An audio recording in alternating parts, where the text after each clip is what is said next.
Hey guys, tonight we're stepping through a wooden gate into the small enclosed world behind a medieval cottage, where a woman kneels in the dirt between rows of green that might save her child's life or end her own.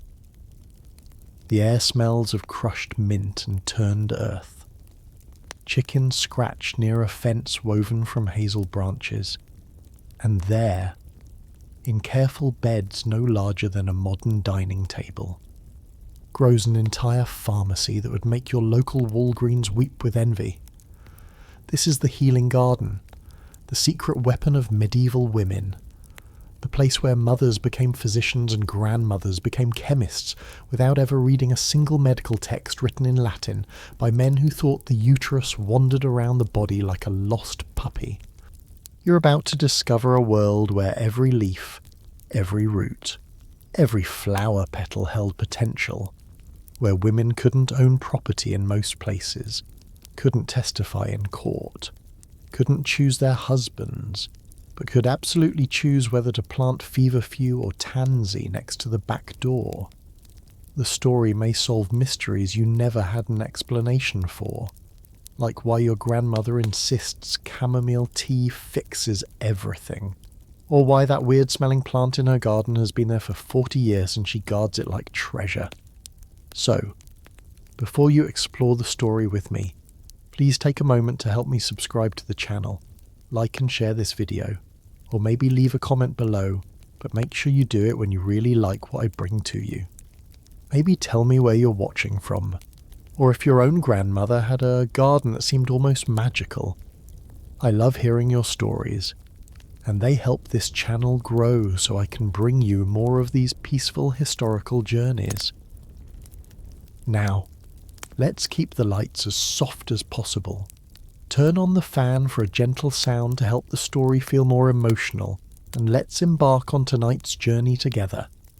You're standing in the year 1347 in a village somewhere in the English Midlands. The cottage before you is small. Its walls are patchwork of timber and wattle and daub that's been patched so many times it's more patch than original wall. Smoke rises from a hole in the thatched roof. A woman emerges from the low doorway, her skirts hiked up and tucked into her belt. Her hands already dirt-stained, though the sun has barely cleared the eastern tree line. Her name is Agnes, though it could be Marjorie or Joan or any of the handful of names recycled endlessly through medieval England like a game of nominal musical chairs. Agnes doesn't head to the fields where her husband and sons are already working. She doesn't go to the common oven or the village well. She walks around the side of her cottage to a plot of land roughly 15 feet by 20 feet, enclosed by a low fence of woven willow. This is her domain, her pharmacy, her supermarket, her insurance policy against a world that can kill you with a simple scratch or a bad piece of bread. The garden is organised in a way that would look chaotic to you but makes perfect sense to her, near the house, where she can grab them quickly while cooking, grow the culinary herbs parsley that somehow survives every winter, thyme spreading like a fragrant carpet, onions with their green tops waving. But step back a few feet and you enter the medicinal section, where things get interesting and occasionally dangerous. Here grows chamomile, its tiny white and yellow flowers bobbing in the morning breeze like a crowd of cheerful tiny people. Next to it, lavender is already showing purple buds, even though it's only May. Feverfew clusters near the fence, its leaves bitter enough to make you regret chewing them, but precious enough that Agnes saves seeds every year like they're gold coins. Roses climb the cottage wall, not the massive blooms you'd see in a modern garden centre, but smaller, tougher flowers that survived the journey from the Crusader kingdoms and adapted to English rain. You notice that one corner of the garden is marked off with white stones. Agnes rarely visits this corner, and when she does, she's careful about what she touches and how much she harvests. This is where the dangerous plants live. Rue, with its blue-green leaves and tiny yellow flowers, sits here. So does pennyroyal. low-growing and mint-scented, but absolutely not to be confused with the safe mints growing on the other side of the plot.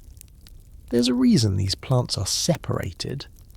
A reason Agnes taught her daughter to never, ever make tea from anything in the white stone corner without explicit permission. Medieval women didn't have the internet. They didn't have medical textbooks. Most couldn't read at all.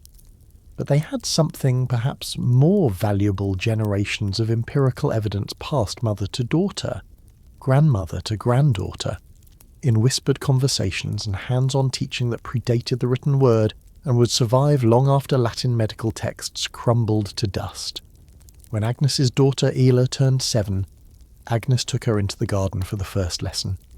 "This one stops bleeding," she said, touching Yarrow's feathery leaves. "This one brings down fever," brushing feverfew. "And this one," touching Rue with just one finger, "this one can save you or kill you, so you never use it without asking me first." Historians still argue whether this knowledge originated with the Romans, whose empire left behind more than just roads and walls, or whether it was native wisdom that existed in Britain before the first Roman sandal ever touched the shore.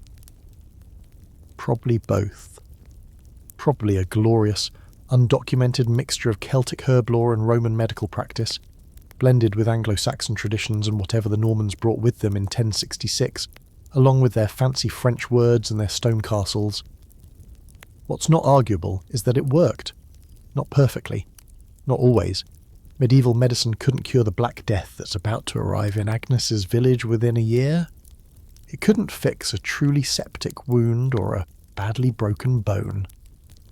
But for the everyday ailments that made life miserable, for the headaches and stomach troubles and anxiety and minor infections, and women's troubles that no male physician would ever understand or care about, the healing garden was often more effective than anything a university-trained doctor could offer. And it was free. Well, free-ish. Seeds had to be saved or traded. Plants needed tending. Knowledge required time and attention to acquire. But Agnes didn't pay a physician's fee that could bankrupt a peasant family. She didn't need permission from the lord of the manor to treat her son's cough. She just walked outside, picked the right leaves, and made it better. You watch as Agnes kneels beside the chamomile and begins harvesting flowers, pinching them off at the stem and dropping them into a basket woven from willow withies. Her technique is practiced, efficient. She's done this thousands of times. Her mother did it thousands of times before her. Her daughter will do it thousands of times after, assuming Ela survives childhood, marriage, and childbirth, which are approximately the 3 most dangerous things a medieval woman could attempt. The morning sun climbs higher, warming the garden.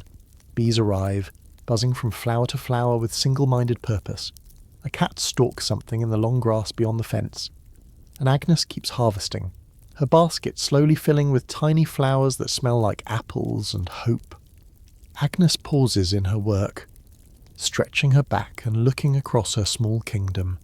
She feels a particular pride in this space that she never feels in the cottage or the fields. Here, she makes decisions. Here, her knowledge matters more than her husband's strength or her son's ability to plough a straight furrow.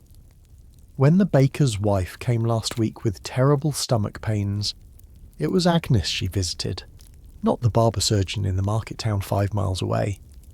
Agnes gave her peppermint tea and fennel seeds, and 3 days later the baker brought a loaf of bread as thanks. Still warm and smelling like heaven. This is power, you realise. Watching her, quiet power, undocumented power. The kind of power that never makes it into history books because it's wielded by women who can't write those books and wouldn't be believed if they could. But it's real nonetheless, growing in dirt and sunlight, waiting to be harvested by hands that know exactly what they're doing. You're sitting on a 3-legged stool in Agnes's cottage now, watching as she instructs her daughter Ela in the mysteries that university-trained physicians will never comprehend. The room is dim, lit only by the fire and a single tallow candle that smells like burnt sheep. Smoke hangs in the air, stinging your eyes.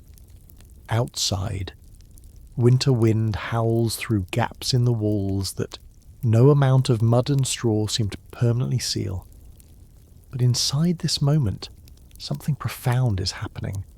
A transmission of knowledge that has survived since humans first noticed that chewing certain leaves made pain go away. Your grandmother told me, and her grandmother told her, Agnes says. Holding a dried bundle of herbs tied with thread, she spun herself. When the moon is waxing, harvest for growth and strength. When it's waning, harvest for binding and stopping. Ella nods solemnly, 11 years old and already understanding that this information might someday save her life or the lives of her children. She watches as her mother crumbles dried leaves into a wooden bowl, explaining the proportions by feel rather than measurement. Medieval women didn't have measuring spoons. They had a pinch, a handful, enough to cover your thumbnail, and somehow these imprecise measurements worked consistently enough to build a tradition. The knowledge being passed down in this smoky cottage exists in a dangerous space between acceptable and heretical. The church teaches that illness comes from God as punishment for sin, or from the devil as temptation, and that the proper response is prayer, not plants. But the church also knows that its priests get headaches and stomach troubles just like everyone else, and that monastery gardens are absolutely stuffed with medicinal herbs. It's a convenient hypocrisy monks and nuns can grow healing plants because they're educated and holy, but when a village woman does the same thing, she's dancing close to witchcraft. Historians still argue whether the medieval church genuinely feared women's medical knowledge or simply resented their economic independence from male physicians and apothecaries. Agnes teaches Ela the rhymes that help remember which plant does what. Sage soothes the savage stomach. Lavender for love and lunacy. Yarrow stops the blood from yarrowing everywhere. That last one makes Ela giggle, which was the point. Learning is easier when it's fun. A truth that medieval mothers understood just as well as modern educators. Except medieval mothers had to make it fun without YouTube videos or colourful textbooks. But not everything taught in this cottage comes with rhymes and giggles. Some knowledge arrives with warnings so serious that Ella's face goes pale listening to them. The rue plant, Agnes says quietly, glancing toward the door though no one is near, can bring a woman's courses when they're late, but too much will bring death instead. I've seen it twice. Once when Margaret tried to end an unwanted pregnancy and succeeded in ending her own life. Once when old Beatrice took too much trying to ease her monthly pain and never woke up. You notice that Agnes doesn't actually tell Ela the correct dose. She's describing the danger without providing the recipe. A teaching technique that acknowledges her daughter's intelligence while protecting her from knowledge she's too young to safely possess. It's a delicate balance, this transmission of women's wisdom. Too much information too soon, and Ella might experiment and die. Too little, and she'll be helpless when she needs these skills after Agnes is gone. The conversation shifts to simpler, safer herbs. Chamomile tea for the baby when he can't sleep, Agnes says. 3 flowers and hot water. Let it cool until you can hold your finger in it without pain. Then give him small sips. She demonstrates with her finger in an invisible cup, and Ella mimics the gesture. Mint for stomach troubles. But not for pregnant women in their first months. It can cause problems. What problems? Agnes doesn't specify, and you realise that some knowledge is taught in layers, revealed gradually as the student matures and gains context. The teaching session is interrupted by a knock at the door. A woman enters, wrapped in a cloak against the February cold, her face tight with pain. Agnes, it's my head again, the megrim. I can barely see. Agnes nods, already moving toward her collection of dried herbs hanging from the rafters. She selects a bundle of feverfew, its leaves brown and crispy but still potent. Same as always, Mary, chew 3 leaves, no more, no less. The bitterness is dreadful, but it works. She pauses, studying Mary's face in the firelight. You're squinting even in this dim room. Go home, close your shutters, lie in darkness, and chew the leaves. If the pain isn't better by tomorrow, come back.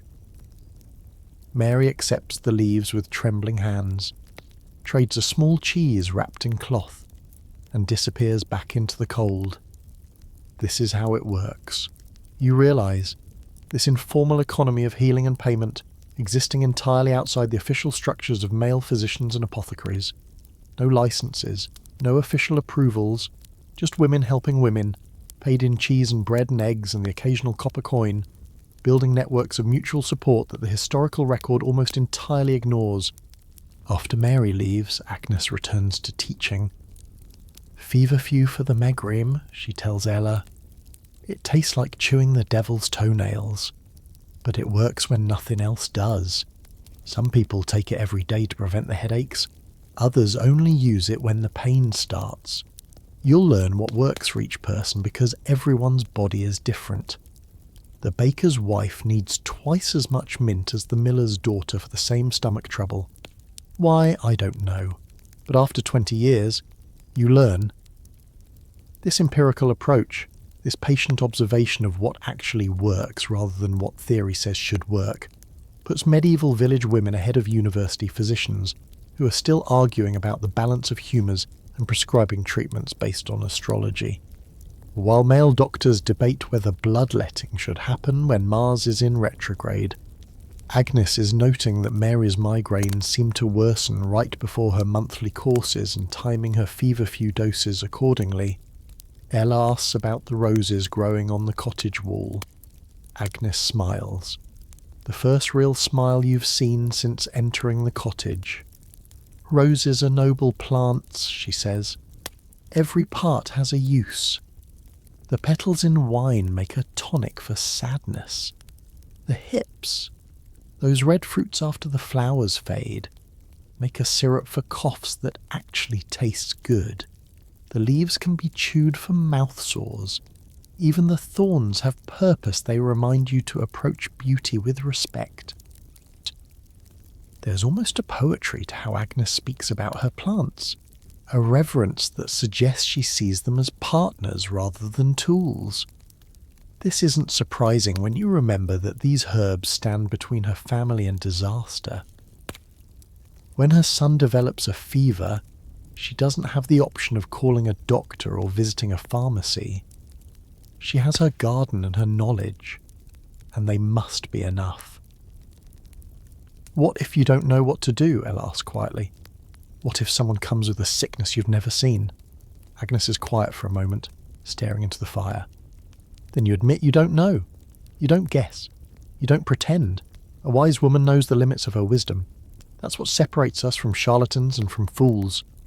She reaches out and touches Ela's hand. Your great-grandmother once told my mother that the most important phrase in healing is, I don't know, but I'll try to find out. Then you ask other women, you observe, you learn, but you never ever pretend to know what you don't. This humility, this intellectual honesty, is almost revolutionary in an age when male physicians routinely prescribe useless or actively harmful treatments with absolute confidence. Agnes might not have formal education, but she has something more valuable, the wisdom to recognise the boundaries of her knowledge and the community to help her expand those boundaries through shared experience. The candle burns lower. Outside, you hear Agnes's husband returning from the fields. The teaching session ends, and Ela helps her mother prepare the evening meal. But the transmission is complete for today. Another small piece of ancient knowledge has passed from one generation to the next, carried not in books but in memory, in demonstration, in the careful attention of a daughter learning what her mother knows. You're walking through Agnes's garden on a misty April morning, and you begin to notice something curious. The plants aren't arranged randomly. There's a logic here, a deliberate organisation that becomes clearer the longer you observe. Medieval women, those supposedly ignorant peasants who couldn't read Latin or recite Galen's theories, were actually practicing a sophisticated form of garden design that wouldn't look entirely out of place in a modern permaculture handbook. The garden divides into 3 distinct zones, and Agnes navigates between them with the precision of a pharmacist moving between labelled shelves. Closest to the kitchen door grows the culinary section parsley, thyme, sage, onions, garlic, and several varieties of what you call lettuce, though the medieval version is tougher and more bitter than anything you'd find in a modern supermarket. These are the everyday plants, the ones Agnes visits multiple times daily, grabbing a handful of this or that to throw into the perpetual pottage simmering over the fire. Step back a few paces and you enter the medicinal zone, where the real pharmacy lives. Here the plants are more carefully tended, more deliberately spaced. Agnes needs to be able to identify each one instantly, even in dim light or when she's been woken in the middle of the night because someone's child is burning with fever. Chamomile, lavender, feverfew, yarrow, roses, mint, sage again because it bridges both categories, and a dozen others whose names you recognise and a few you don't. Each plant has its designated space, and Agnes replaces them in the same locations year after year because muscle memory is a powerful teacher. When panic strikes and a mother needs to grab the right herb immediately, she can't afford to waste time searching. Then there's the 3rd zone, marked off with those white stones you noticed earlier. The danger corner. The plants that require respect and caution and absolutely no experimentation by curious children or desperate neighbours who think they know more than they do. Rue grows here, its blue-green leaves pretty enough but carrying potency that can heal or harm depending on dose. Pennyroyal, smelling deceptively pleasant, sits beside it. There's tansy with its button-like yellow flowers, beautiful and toxic, and tucked in the very back corner, almost hidden, grows something Agnes calls dwale, that you'd recognise as deadly nightshade, its black berries shining like evil little jewels. Why keep these dangerous plants at all? Because sometimes, in careful hands, they're needed. Rue in tiny amounts can ease certain women's troubles. Tansy can expel intestinal worms that plague nearly everyone in an age when sanitation means throw the chamber pot contents out the window and hope you don't hit anyone. Even the dwale has uses, though Agnes admits she's only used it twice in 20 years, both times to ease the final agonies of dying villagers when nothing else could touch their pain. Historians still argue whether medieval peasant gardens followed classical Roman designs or developed independently through trial and error. The truth, as usual, probably lies somewhere in between. When the Romans occupied Britain, they brought their sophisticated garden layouts and their extensive knowledge of herbs. After they left, that knowledge didn't simply evaporate. It mixed with native Celtic traditions, was preserved in monastery gardens, and gradually filtered down to village level through 1,000 informal channels until women like Agnes were practicing herb gardening without knowing they were following principles first documented by Pliny the Elder. But Agnes has added innovations that no Roman would recognise. She practices companion planting without knowing the term, placing chamomile near cabbage because she's noticed it seems to keep certain pests away. She puts lavender near the entrance because it smells wonderful, and because bees love it, and because everyone knows bees are necessary for a good harvest, even if nobody can quite explain why. She plants mint in a buried pot to keep it from spreading everywhere, A technique she learned from her mother, who learned it from someone who learned it from someone else in an unbroken chain reaching back into prehistory. The layout also reflects practical medieval realities. The tallest plants, the roses and the fennel, grow on the north side where they won't shade smaller herbs. Water-loving plants cluster near a small clay-lined depression that catches rainwater. Drought-tolerant herbs like lavender and sage grow in the sandiest, driest corner. This isn't book learning, this is observation, experimentation, adjustment, and the accumulated wisdom of women who literally couldn't afford to waste space or effort. You notice wooden markers stuck in the ground at irregular intervals. On closer inspection, they're not markers but reminders. Crude symbols scratched into bark. A crescent moon next to the chamomile indicates it should be harvested during the waning moon. A sun symbol next to feverfew suggests gathering at midday when the sun is strongest. These are Agnes's notes to herself, her written records in a language of symbols that bypasses her inability to read and write. The garden's boundaries matter too. That fence of woven willow isn't just decorative or merely functional to keep chickens and pigs out. Though it does serve that purpose, it's also a psychological boundary, a declaration that this space is different from the surrounding chaos. Inside the fence, plants grow in deliberate rows. Outside, nature does whatever it pleases. The fence says, here, human intelligence imposes order on the green chaos of the world, which is a rather philosophical stance for a bunch of sticks. But medieval people thought about these things more than we give them credit for. Agnes maintains her garden with tools that would make a modern gardener weep.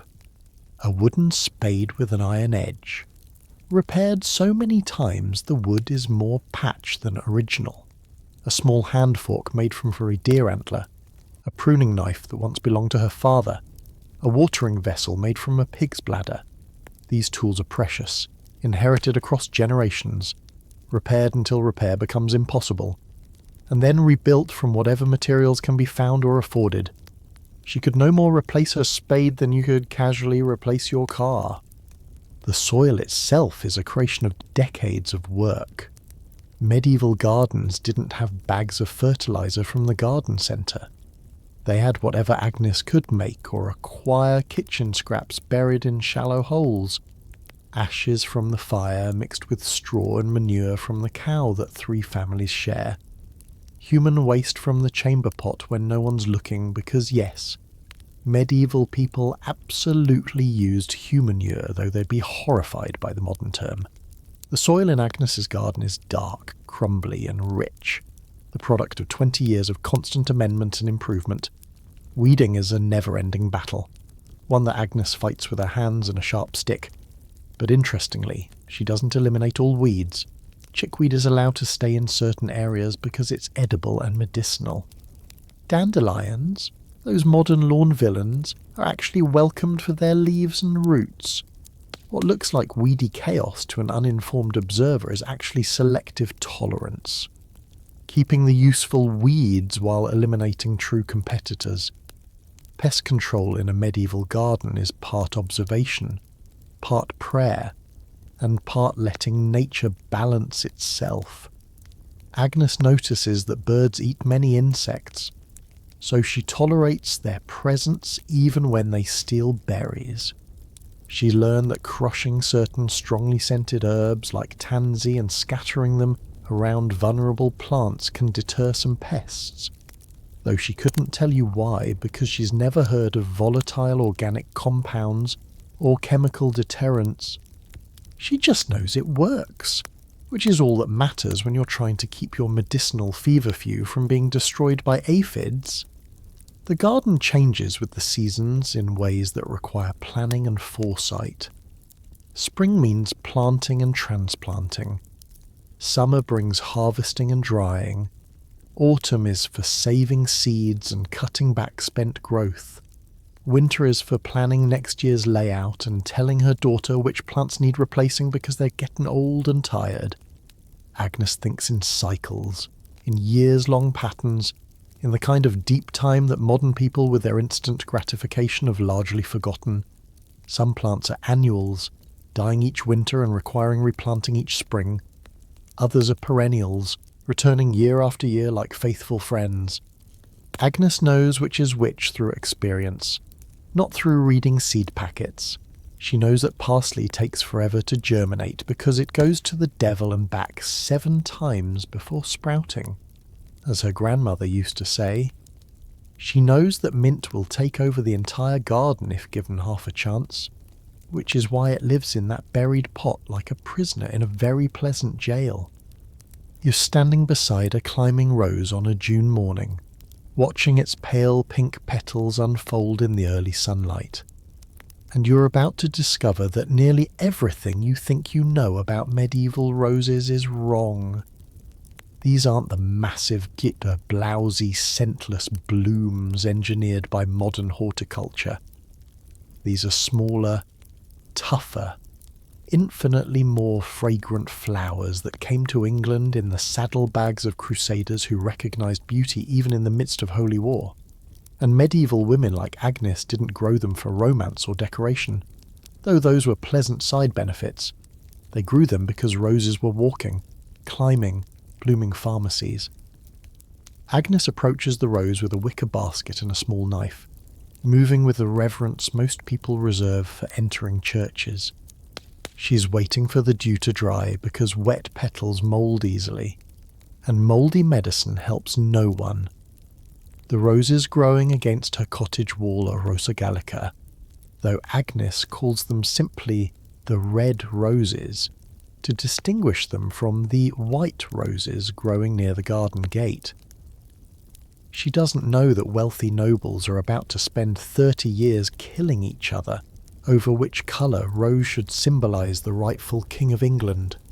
She just knows that the red ones make better medicine and the white ones smell sweeter. Roses for headaches, Agnes murmurs, carefully plucking petals and dropping them into her basket. Roses for sadness, roses for the stomach, roses for women's courses, roses for wounds that won't close.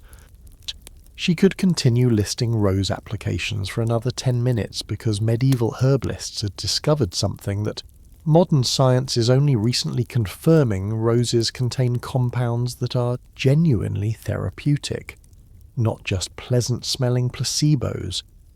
The petals go into several preparations. Some will be dried and stored for winter use. Others will be infused in wine to create a tonic that tastes infinitely better than most medieval medicines and actually seems to lift spirits in a way that has nothing to do with the alcohol content. Some will be made into rosewater, a process involving distillation that Agnes performs with equipment so primitive it would make a modern chemist laugh. Except it works. Rosewater for inflamed eyes, for skin troubles, for adding to drinking water to make it more palatable when the well tastes suspicious. But Agnes doesn't stop at petals. Once the flowers fade and the hips begin to form, those fat red fruits become almost more valuable than the flowers themselves. Rose hips, you're learning, are absurdly rich in what we call vitamin C, though Agnes has no concept of vitamins. She just knows that children who drink rosehip syrup seem to get sick less often in winter. That's scurvy. That mysterious illness that makes gums bleed and teeth fall out retreats when people consume rosehips regularly, that the syrup actually tastes good, which makes administering it to children easier than forcing down most medieval remedies that taste like punishment. Making rosehip syrup is an autumn ritual. Agnes harvests the hips after the first frost, which softens them slightly. She cuts them in half, removes the irritating inner seeds and hairs with patient fingers, then simmers the flesh in water with honey acquired through barter with the village beekeeper. The resulting syrup is deep red, sweet, and precious enough that she stores it in a clay pot sealed with wax, bringing it out only when someone genuinely needs it or when winter sickness threatens. Historians still argue whether medieval peasants understood the connection between rose hips and scurvy prevention, or whether they consumed them simply because they tasted good and seemed to help with winter illness in general. Probably the latter, you suspect, though the end result was the same people who had access to rosehips stayed healthier through the winter than those who didn't. The leaves, too, have their uses.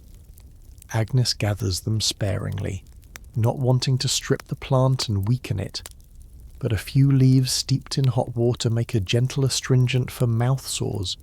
Chewed fresh, they can ease the pain of toothache slightly, though medieval dental problems are generally beyond the help of any plant.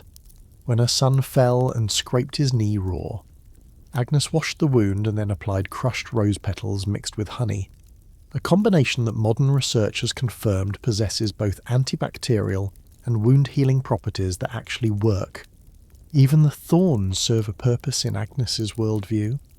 She tells Elar that roses teach an important lesson. The most helpful plants often protect themselves with defences that demand respect and careful handling.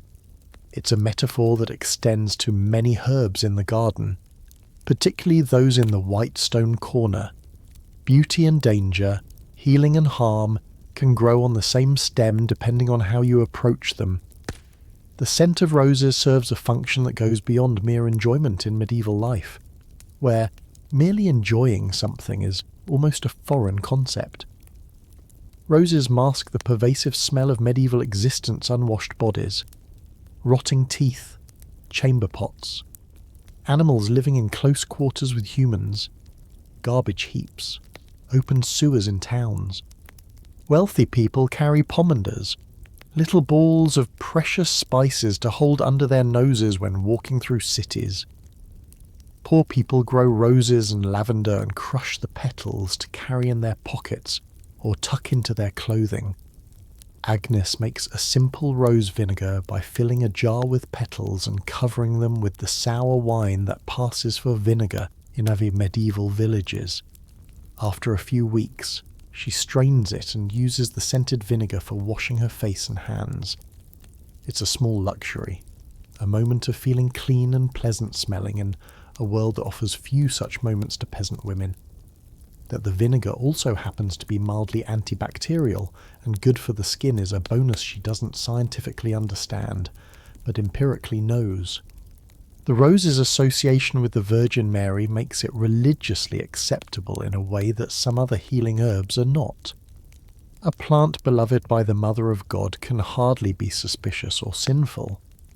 Agnes and her neighbours sometimes call roses Mary's flowers, and feel that growing them is almost an act of devotion. This religious cover provides useful protection for maintaining medicinal knowledge that the Church might otherwise view with suspicion. How can healing the sick with Mary's own flower be anything but godly? You watch Agnes work her way along the rose canes, selecting petals with an expert eye. Not too young, when they're still tight and their medicinal compounds aren't fully developed. Not too old, when they're already beginning to brown and lose potency. Just right, in that perfect moment when the flower is fully open and the morning sun has dried the dew, but the day's heat hasn't yet diminished the volatile oils that give roses their scent and much of their healing power. She's singing quietly while she works, a song her grandmother taught her that's probably older than Christianity in England. The words are about gathering flowers for a lover. But the tune carries something ancient and pagan that the Church never quite managed to eliminate. Medieval life is full of these layers. You realise Christian practices laid over older beliefs, folk traditions surviving in the cracks between official doctrine, women's knowledge persisting despite efforts to control or eliminate it. A neighbour passes by and calls over the fence, "Agnes, do you have any rose syrup left? My daughter's cough won't quit." Agnes nods. "Come by this evening. I'll give you enough for 3 days. If it's not better by then, you'll need to see if the monk at the abbey can help." This is how it works, this informal system. Agnes treats what she can with confidence, admits what she can't, and refers serious cases to the few educated medical practitioners available, even though those practitioners often can't do much more than Agnes can. The neighbour thanks her and hurries off. Agnes returns to her harvesting, her basket slowly filling with pink and red petals that will become medicine, perfume, and comfort. She doesn't think of herself as important or learned. She's just doing what needs doing, using what grows within reach, helping her neighbours because they help her in turn. But you're beginning to understand that this quiet, undocumented work of women's hands represents a medical tradition as old as humanity itself. One that kept people alive and relatively healthy through centuries when official medicine was often worse than useless. The sun climbs higher.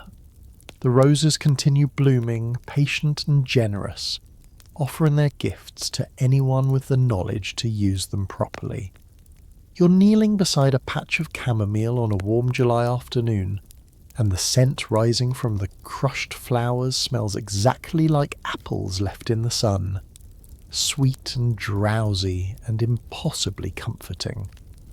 Agnes is teaching Ela how to harvest chamomile properly, which turns out to be more complicated than simply grabbing handfuls of flowers and calling it done.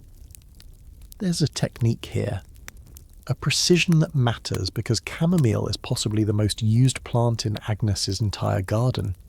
The gentle workhorse that treats everything from sleepless babies to anxious adults to stomachs that refuse to settle. Only the flowers, Agnes instructs, demonstrating by pinching a bloom between thumb and forefinger just below the white petals. The stems are bitter and useless. You want just the flower head, with maybe a tiny bit of green stem if you can't avoid it. Ella mimics her mother's motion, her smaller fingers less practiced but learning. They work in comfortable silence, the kind that comes from years of shared tasks. While bees drone around them and chickens cluck in the background and the whole scene feels so peaceful, you almost forget that medieval life is generally difficult and often brutal. Chamomile grows enthusiastically in Agnes's garden, spreading itself with cheerful abandon and requiring little care beyond occasional weeding and watering during the driest parts of summer. It's a democratic plant, thriving in rich soil and poor, in sun and partial shade, asking almost nothing and giving generously in return. This makes it perfect for peasant gardens where resources are limited and time is precious, and plants that require fussy attention simply can't survive. The flowers Agnes and Ela are harvesting will be dried in bunches hung from the rafters of their cottage, turning the dim interior into something that smells like an apple orchard in autumn. Once dried, the flowers store well for months, even years if kept dry, which means Agnes can treat winter ailments with summer's harvest. This ability to preserve healing across seasons is crucial in a world where winter means most plants die back and fresh medicine becomes impossible to find. Chamomile tea is Agnes's first-line treatment for a staggering variety of complaints. A baby crying through the night and keeping the entire cottage awake chamomile tea, cooled to safe temperature and given in tiny sips, often solves the problem. A husband whose stomach churns from spoiled food, which happens constantly in an age without refrigeration chamomile tea. A daughter whose monthly courses bring cramping pain that makes her curl into a ball chamomile tea, sometimes mixed with mint for extra effect. An old woman whose anxiety about dying makes her heart race and her hands shake. Chamomile tea, served warm with honey and kind words. The modern pharmaceutical industry has spent considerable money researching chamomile and has reluctantly confirmed what Agnes already knows: it genuinely works. The flowers contain compounds called flavonoids and terpenoids that have measurable anti-inflammatory, anti-anxiety and digestive calming effects. It's not a placebo. It's not superstition. It's actual medicine that happens to grow in a peasant woman's garden for free. But Agnes doesn't stop at tea. She makes chamomile poultices for skin irritations, crushing fresh flowers and applying them directly to rashes or minor burns. She adds dried chamomile to bath water, when she can afford the luxury of heating enough water for a bath, which is perhaps twice a year, unless someone is seriously ill and needs the heat and steam. She stuffs small cloth bags with dried chamomile flowers and gives them to women in childbirth to hold and smell, the scent providing a distraction from pain and perhaps some measurable anxiety reduction during one of the most dangerous events a medieval woman faces. Historians still argue whether medieval peasants understood dosing or simply used vague amounts and hoped for the best. The truth appears to be somewhere in between. Agnes doesn't measure in grams or millilitres, but she has consistent measures based on body parts and common objects. 3 flowers for a baby, a small handful for a child, a large handful for an adult is precise enough for chamomile, which is fortunately quite forgiving of dosage variations. Unlike some plants in her garden that can kill if you get the amount wrong, chamomile is gentle and safe, which is part of why it's her go-to remedy. You noticed that Agnes saves some of the flowers for seeding. Even though chamomile self-sows enthusiastically, she doesn't leave this to chance. She collects seeds deliberately and shares them with neighbours, creating a network of chamomile gardens throughout the village. This sharing of seeds and knowledge is how useful plants spread through medieval England, travelling not through commercial nurseries that don't exist yet, but through women's networks of mutual support and practical generosity. The chamomile harvest takes most of the afternoon. Agnes's fingers are stained yellow-green from flower pollen and plant sap, and her back aches from bending, but her baskets are full. She and Ela carry them into the cottage and begin the process of tying small bunches with thread, ready for hanging. The bunches must be small enough that air circulates and the flowers dry rather than mould, large enough that they don't take forever to tie. It's another one of those skills that looks simple but contains layers of technique learned through experience. While they work, Agnes tells Ella about the time chamomile saved young Thomas's life, or at least made the difference between severe illness and recovery. Thomas had developed terrible stomach pains and couldn't keep any food down. He was losing weight rapidly, becoming weak and listless. Agnes made a strong chamomile tea and got his mother to give him tiny sips every few minutes. Barely enough to wet his mouth, but given constantly throughout the day and night. After 3 days, the stomach settled. After a week, Thomas was eating again. Did the chamomile cure whatever was wrong with him? Or did his body heal itself while the chamomile simply made him more comfortable? Agnes doesn't know and doesn't particularly care. The outcome was what mattered. A child lived who might have died. The story carries a lesson that Agnes makes explicit for her daughter. Sometimes we can't cure, she says quietly. Sometimes all we can do is comfort and wait and hope the body heals itself. Chamomile is good for that. It's gentle. It doesn't force the body to do anything. It just helps the body relax enough to heal. This is surprisingly sophisticated medical philosophy for a woman who can't read. Modern medicine is only recently returning to this understanding, acknowledging that sometimes supporting the body's own healing mechanisms is more effective than aggressive intervention. Agnes arrived at this conclusion through observation and experience rather than through scientific studies. But she arrived at it nonetheless. Ella asks whether chamomile can cure everything. Agnes laughs, the sound tired but genuine. No, child, nothing cures everything. Chamomile won't fix a broken bone or heal a deep wound gone putrid. It won't stop the plague or bring back someone who's dying. It's not magic. It's just a helpful plant that makes many things better and some things bearable.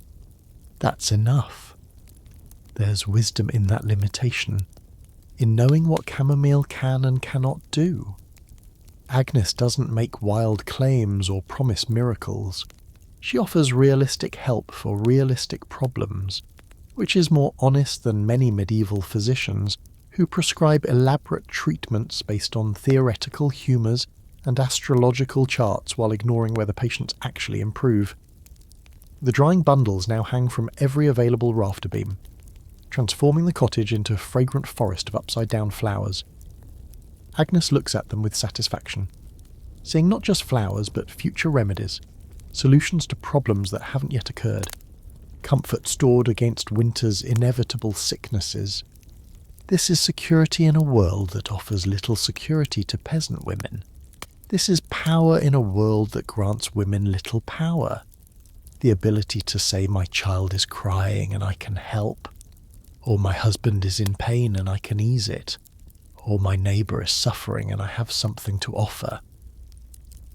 You watch as Agnes carefully touches one of the hanging bunches, her fingers gentle on the delicate flowers. She's smiling slightly, that private smile of someone who knows her work has value even if the broader world doesn't acknowledge it. Outside, the sun is setting, painting the sky in shades of pink and gold. Inside, the chamomile hangs in shadowy bunches, apples and comfort and quiet competence made visible. Tomorrow Agnes will harvest lavender, the day after, perhaps feverfew or mint. But tonight the chamomile harvest is complete, and that's a small victory worth acknowledging. In a life measured by seasons and survival, these small victories accumulate into something larger, a functioning household, a healthy family, a village where people help each other through the endless cycle of sickness and healing that defines medieval existence.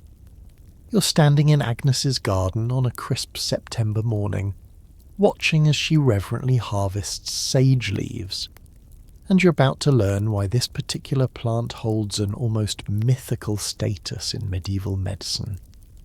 There's a Latin saying that Agnes has heard the village priest mutter, though she doesn't understand the words, cur moriatur homo qui salvia crescit in horto. Translated, it means, why should a man die while sage grows in his garden? It's a bold claim, suggesting that sage alone could prevent death, which is obviously nonsense. But like most medieval exaggerations, there's a kernel of truth buried inside the hyperbole. Sage grows in a tidy, woody clump near the centre of Agnes's medicinal section, its grey-green leaves soft and fuzzy to the touch, releasing their distinctive scent when crushed. The plant is perennial, surviving year after year, growing larger and more impressive with each passing season. Agnes's sage plant is perhaps 15 years old, inherited from the previous tenant of this cottage, and she treats it with the respect due to something that has outlived most medieval children and many medieval adults. The leaves are what Agnes harvests, choosing them carefully from among the plant's many branches, not the youngest, palest leaves at the growing tips, which are too tender and haven't developed their full medicinal strength, not the oldest, toughest leaves at the base, which have turned almost leathery and bitter beyond usefulness. But those middle leaves, mature and strong, grey-green and velvety, perfect for the dozen different preparations Agnes makes throughout the year. Sage for longevity, Agnes murmurs as she works, repeating the phrase her grandmother taught her. Sage for the stomach, sage for the mouth, sage for memory, sage for women past childbearing. This last application is whispered even though no one is nearby to hear, because women's bodies and especially women's aging bodies are topics that make the church uncomfortable. But Agnes knows that sage tea helps with the hot flashes and night sweats that plague women after their monthly courses cease. That mysterious transition that medieval medicine barely acknowledges and certainly doesn't understand. The most common preparation is sage tea, and Agnes makes it stronger than the gentle chamomile infusions she gives to babies. Sage is a plant that demands respect, that works better in smaller, more concentrated doses than in large, weak ones. A few leaves steeped in hot water until the liquid turns greenish-grey, drunk while still warm, preferably in the morning. The taste is strong, bitter, slightly camphor-like, the kind of flavour that announces itself as medicine rather than pleasure. This sage tea does something remarkable. It actually works for multiple conditions that plague medieval people.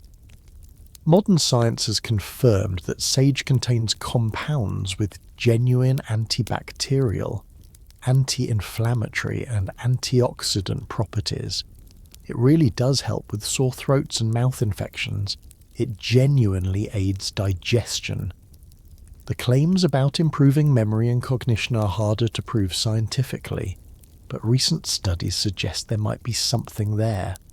Some effect on neurotransmitters that medieval people noticed empirically, even without understanding the mechanism. Agnes uses sage for dental care in an age when dental care barely exists, and most people past 30 have mouths full of decay and pain. She has Ella chew sage leaves slowly, the bitter juice coating teeth and gums, and then spit out the pulp. It's not pleasant. Ella makes faces that would be funny if the underlying reality weren't so grim, but it seems to help keep the worst infections at bay, and several of Agnes's teeth are still functional in her 40th year, which makes her almost dentally wealthy by medieval peasant standards. For sore throats, which arrive with reliable regularity every winter, Agnes makes a sage gargle by steeping the leaves in hot water with salt and a touch of honey. The sufferer gargles and spits, until their throat feels less like it's being stabbed with hot needles. It doesn't cure the underlying infection, but it reduces inflammation and provides real relief, which in an age without antibiotics is the best anyone can hope for. Historians still argue whether the medieval reverence for sage originated with its genuine medicinal properties or with folk beliefs and classical traditions that attributed almost magical powers to certain plants. Probably both, as usual. Sage really does help with many common ailments, which would have been noticed and appreciated. But it also carries associations with wisdom, purification, and longevity that go beyond its pharmacological effects, making it a plant that exists simultaneously in the practical and symbolic realms. Agnes makes a sage oil by packing fresh leaves into a small jar and covering them with whatever oil she can acquire, usually rendered animal fat that's been purified as much as possible. The jar sits in a sunny window for weeks, the leaves infusing the fat with their properties, until Agnes strains out the plant material and is left with a greenish salve that she uses for minor wounds, skin irritations, and the aching joints that plague everyone who performs hard physical labour for decades. The smell of sage cooking into evening meals is one of the characteristic scents of Agnes's cottage.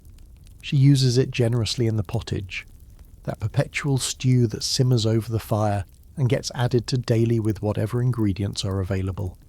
Sage makes the dubious meat taste better, yes, but it also helps preserve the food slightly longer than it would otherwise keep and aids in digesting the heavy, starchy medieval diet. These aren't separate effects, culinary and medicinal, they're the same thing viewed from different angles. You notice Agnes saving some sage specifically for burning. She ties small bundles with thread and hangs them to dry until they're crispy enough to burn slowly when lit. For cleansing the air when someone has been sick, she explains to Ella. The smoke drives away the bad humours.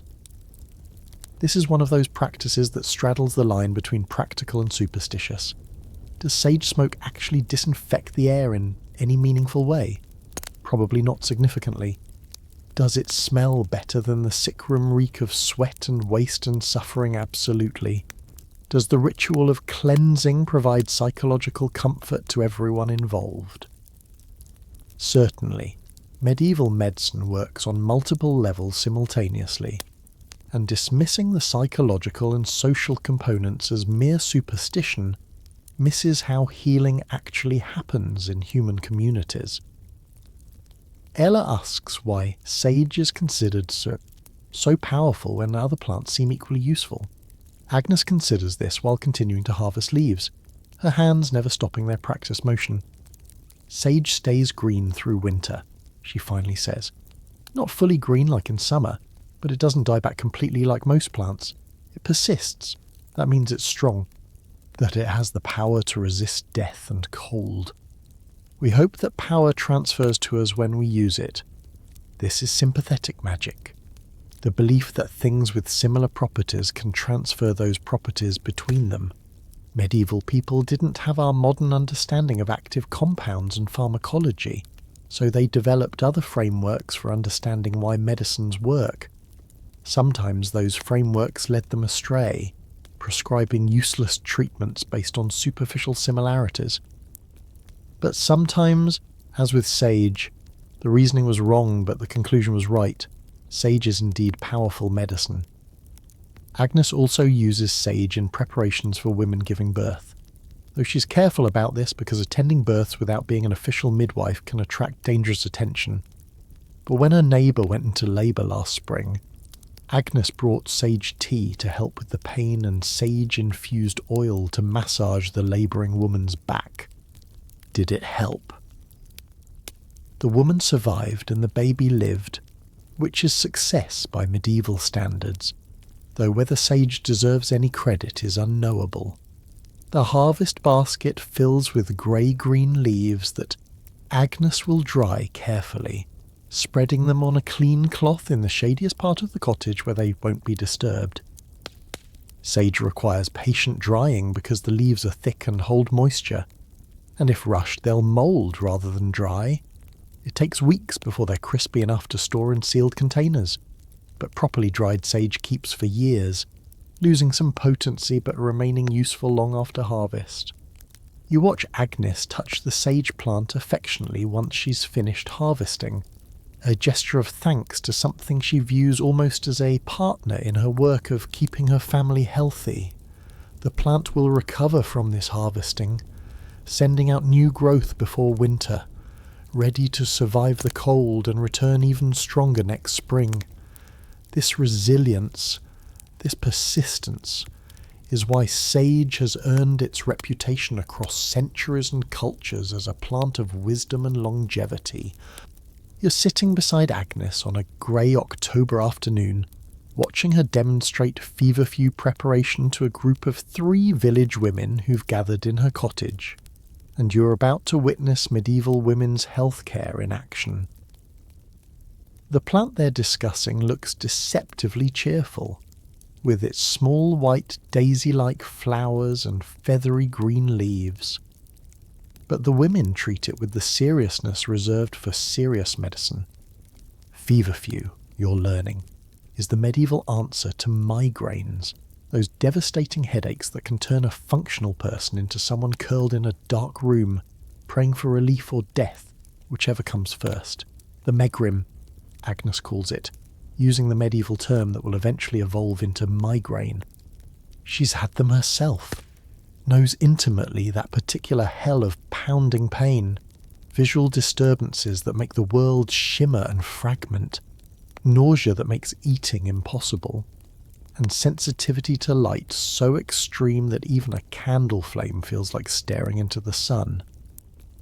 Most medieval remedies for head pain involve bleeding the patient or drilling holes in their skull to release evil spirits.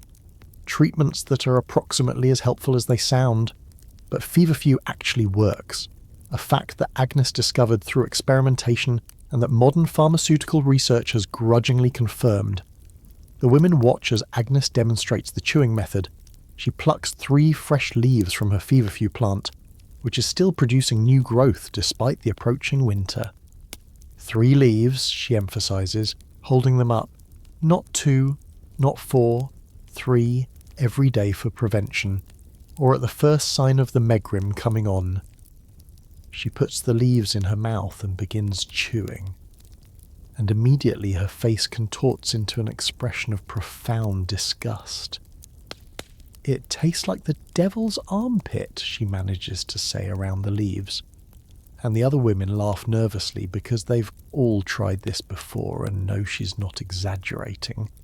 Feverfew is spectacularly bitter, with a taste that lingers for hours after you've swallowed. It makes your mouth feel fuzzy and strange. Some people develop small mouth sores from chewing it regularly. But for those who suffer from migraines, this miserable experience is worth it because the alternative is being incapacitated for days at a time. Agnes spits out the chewed leaves into her hand and tosses them into the fire, where they sizzle briefly. Swallow the juice, spit the pulp, she instructs. The medicine is in the bitter liquid, not the plant matter itself. Some women can't tolerate chewing the leaves at all. For them, I make a tea, though it's less effective. She shows the women her dried feverfew stores, bundles of the dried flowers and leaves hanging from a rafter beam, insurance against winter when the fresh plant might die back entirely. One of the women, Margaret, speaks up. How long before it works? My migraines come on sudden, and by the time I realise one's starting, I can barely see straight. This is the eternal question with feverfew.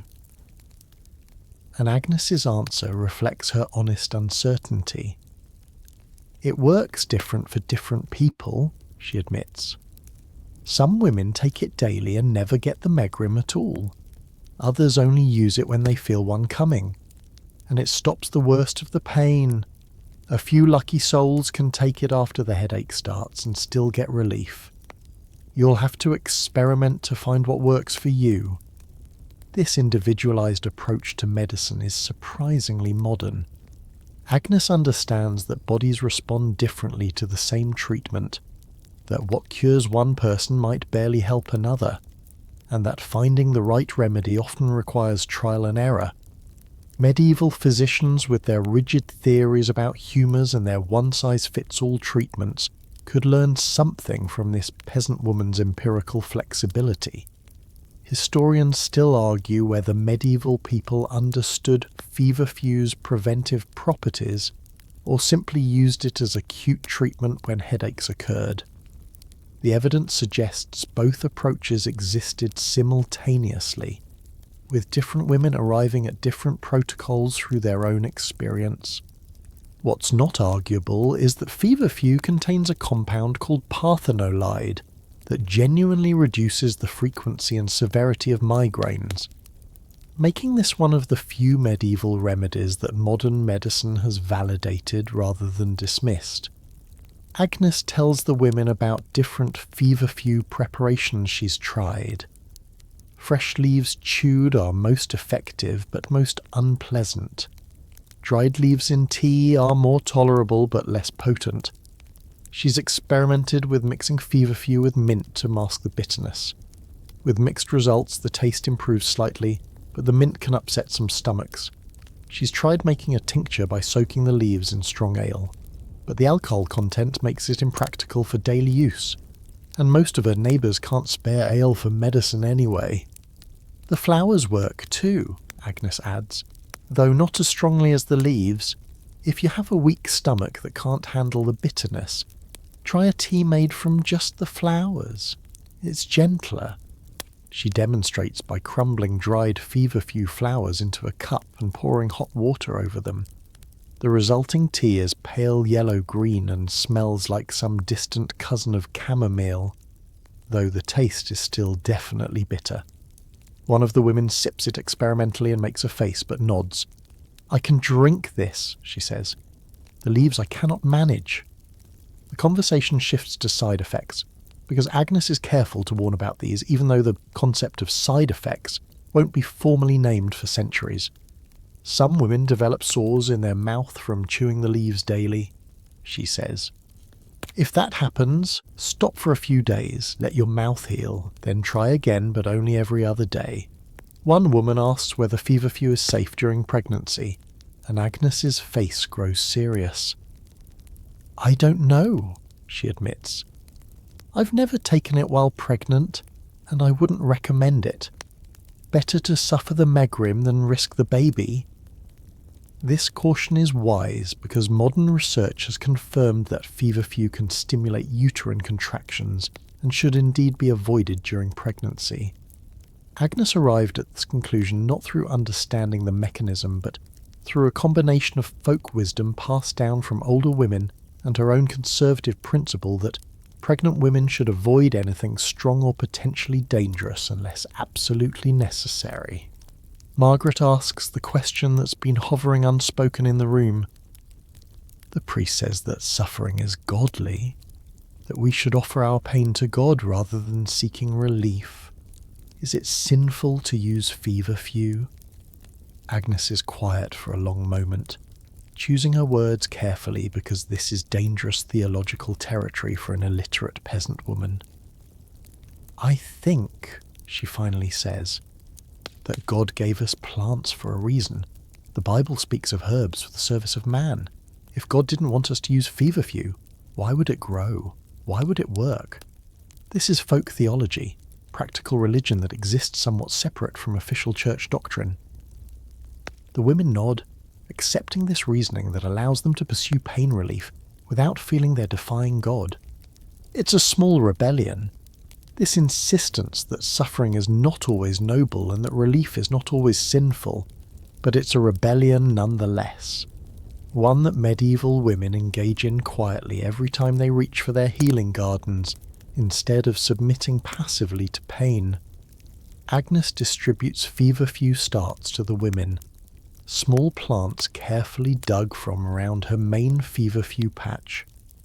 Plant them near your kitchen door where you'll remember to harvest them, she instructs. Feverfew is tough, survives frost, needs little care. Water it when it looks droopy, otherwise leave it alone. It spreads on its own if you let it, so pull up extras and give them to your neighbours. This sharing of plants is how feverfew is spread throughout medieval England, travelling not through commerce but through women's networks of mutual aid. The women thank Agnes with small gifts: a round of cheese, a bundle of wool, a jar of honey, 3 eggs. This is the currency of women's medicine. This informal barter system that operates entirely outside the official economy, where male physicians charge fees that could feed a family for a week. Agnes accepts the gifts with quiet dignity, knowing that next month she might be the one needing help, might be the one bringing eggs to a neighbour in exchange for some other remedy or service. As the women leave, clutching their feverfew starts and their new knowledge, you realise you've witnessed something rare, a moment when information that could genuinely improve lives passes between people who have very little power or resources, but who help each other nonetheless. In a world structured around hierarchy and authority and official gatekeeping of knowledge.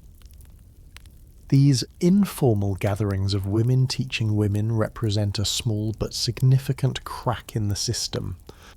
You're walking through Agnes's garden on a humid August morning, and the air is thick with the scent of lavender.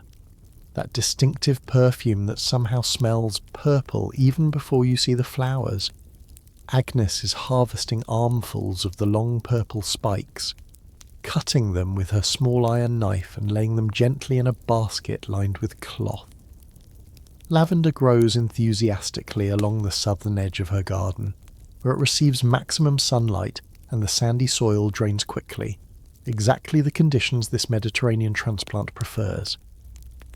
The bees are ecstatic, covering the flowers so densely that the plants seem to hum with their collective vibration. Lavender for everything, Agnes murmurs, a phrase that's only slightly exaggerated. In her hands, lavender becomes medicine, pest control, air freshener, cleaning agent, and psychological comfort all at once. It's not quite as medically powerful as feverfew or sage, but it's infinitely more versatile, and its pleasant scent makes it easier to convince people, especially children, to actually use it. Nobody complains about lavender the way they complain about chewing feverfew leaves or drinking sage tea. The primary use, the one Agnes turns to most frequently, is lavender for calming nerves and promoting sleep. Medieval life is stressful in ways modern people struggle to imagine. You live constantly on the edge of disaster. One bad harvest means starvation. One infection means death. One accusation from a powerful neighbour means ruin. The chronic anxiety this produces would drive anyone to seek relief, and lavender provides it without the risks associated with stronger sedatives like poppy or henbane that grow in wealthier gardens but rarely in peasant plots. Agnes makes lavender sachets by stuffing small cloth bags with dried flowers and giving them to people who struggle with sleep. The sachets go under pillows or hang near the bed, and their scent genuinely does help some people relax enough to fall asleep. Modern research has confirmed that lavender scent reduces anxiety and improves sleep quality through effects on the nervous system. But Agnes doesn't need research. She has decades of observation showing that people who sleep with lavender sachets generally sleep better than those who don't. She also makes lavender oil, though the process is laborious and the result is more lavender-infused animal fat than the essential oil you'd buy in a modern store. Fresh lavender flowers get packed into a jar and covered with rendered fat, then left in the sun for weeks while the fat slowly absorbs the plant's aromatic compounds.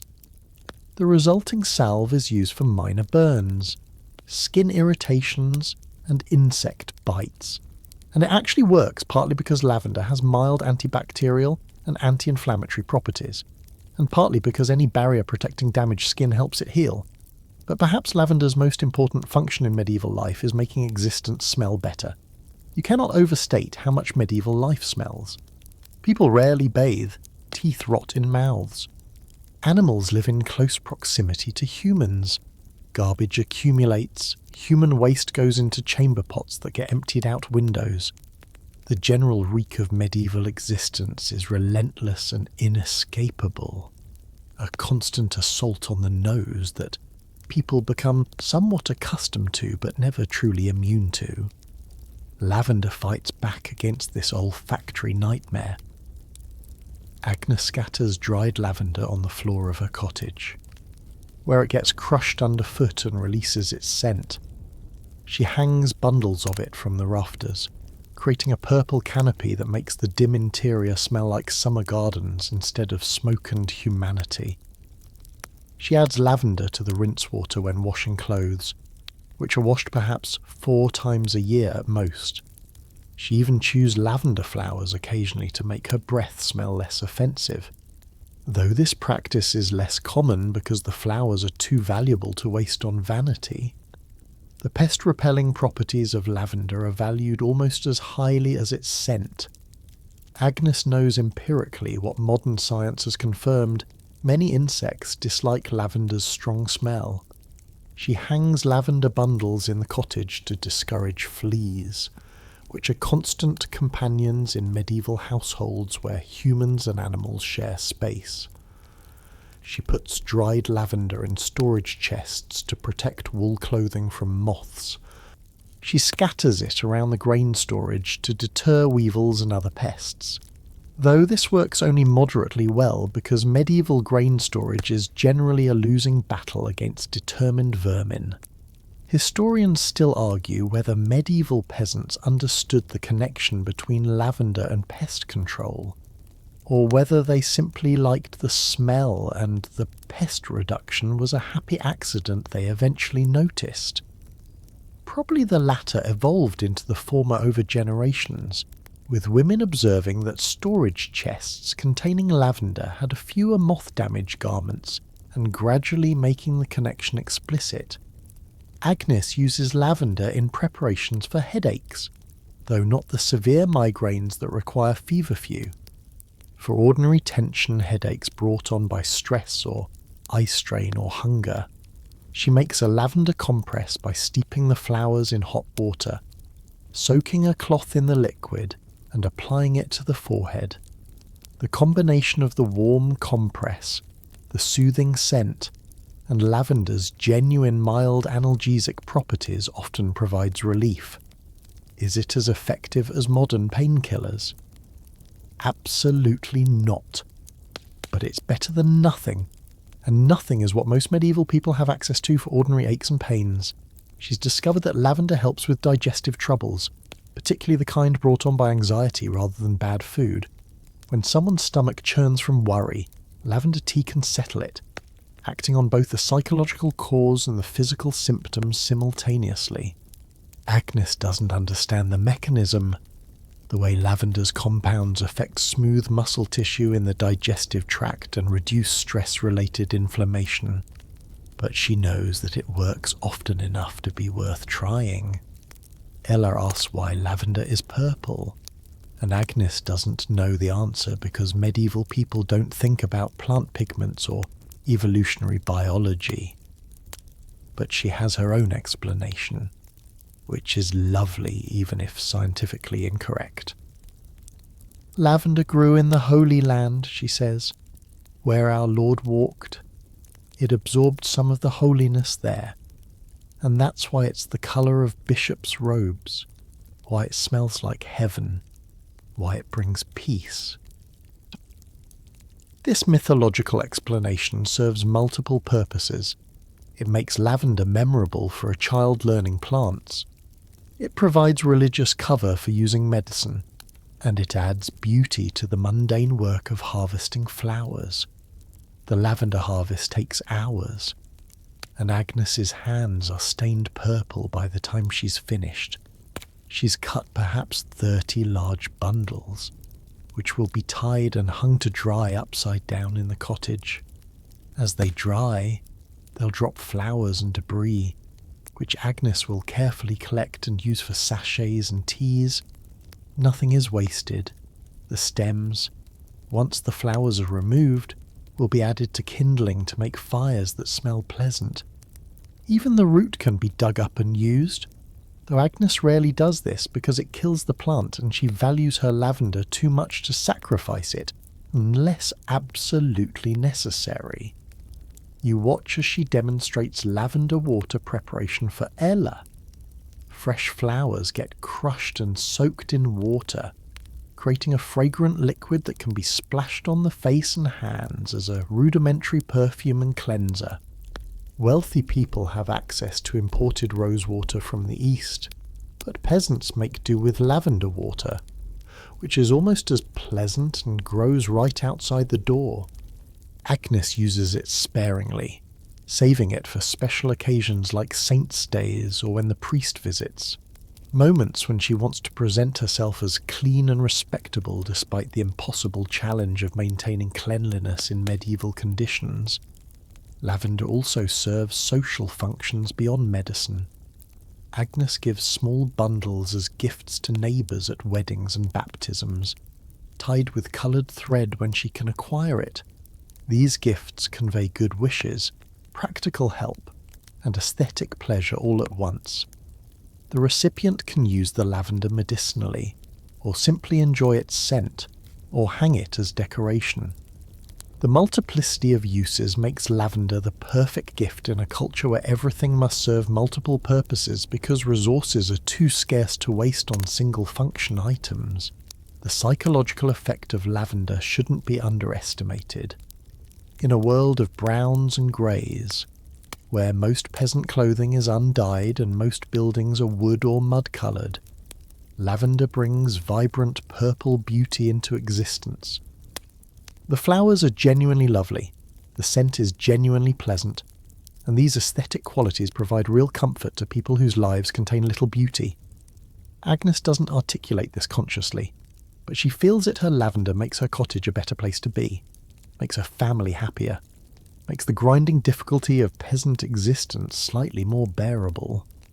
As the sun climbs higher and the basket fills with purple spikes, Agnes pauses to look at her lavender plants with satisfaction.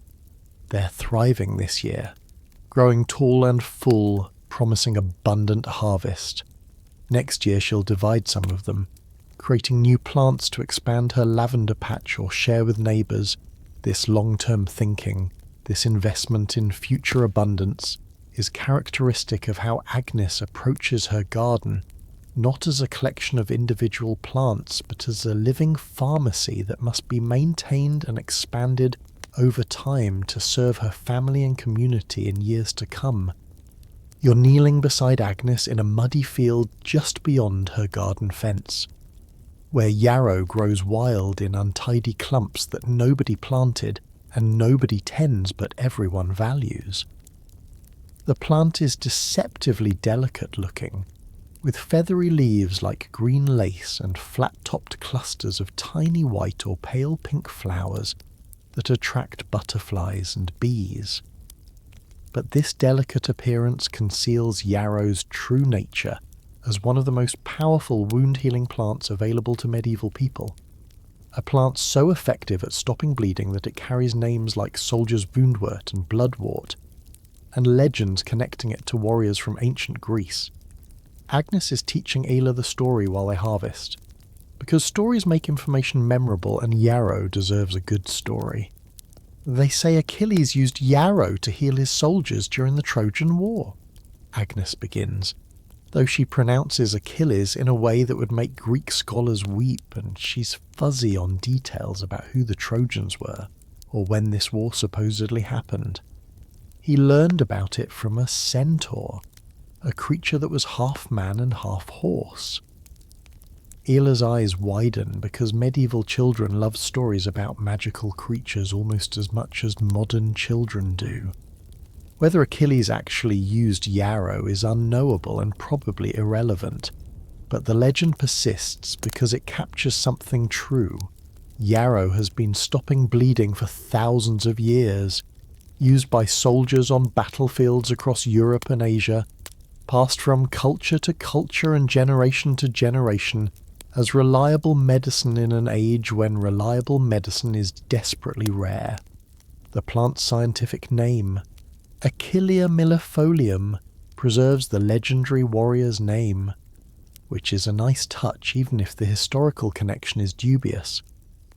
Agnes harvests yarrow by cutting the flowering tops and some of the feathery leaves, leaving the roots intact so the plant will regrow. Yarrow is tough, surviving in poor soil and harsh conditions, spreading itself enthusiastically through both seeds and underground runners, is practically indestructible, which makes it perfect for medieval medicine where cultivated gardens can fail but wild plants persist regardless of human attention or neglect.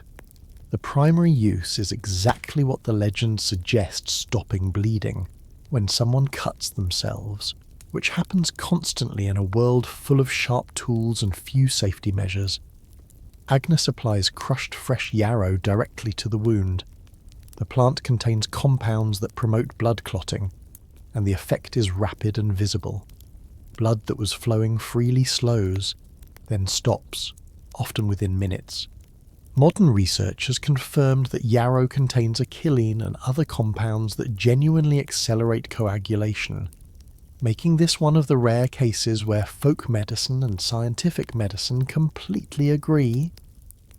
Agnes demonstrates the technique for Ella, crushing yarrow flowers and leaves between her hands until their pulpy and green juice runs between her fingers. Apply it directly to any bleeding wound, she instructs. Press it down firmly. Hold it there until the bleeding stops. If blood soaks through, add more yarrow on top. Don't remove the first layer because that disrupts the clotting. This is sophisticated wound care for someone who has never seen a medical textbook, showing understanding of clotting mechanisms even without knowing the word coagulation. But yarrow's uses extend far beyond stopping bleeding. Agnes makes yarrow tea for fevers because the plant promotes sweating and can help break a fever by encouraging the body to release heat through the skin. She's observed this countless times. Someone burning with fever drinks yarrow tea, begins sweating profusely within an hour, and by the next morning the fever has often broken. Does it work for every fever? No. Serious infections require more help than any plant can provide, but for ordinary fevers that the body is already fighting, yarrow seems to help tip the balance toward recovery.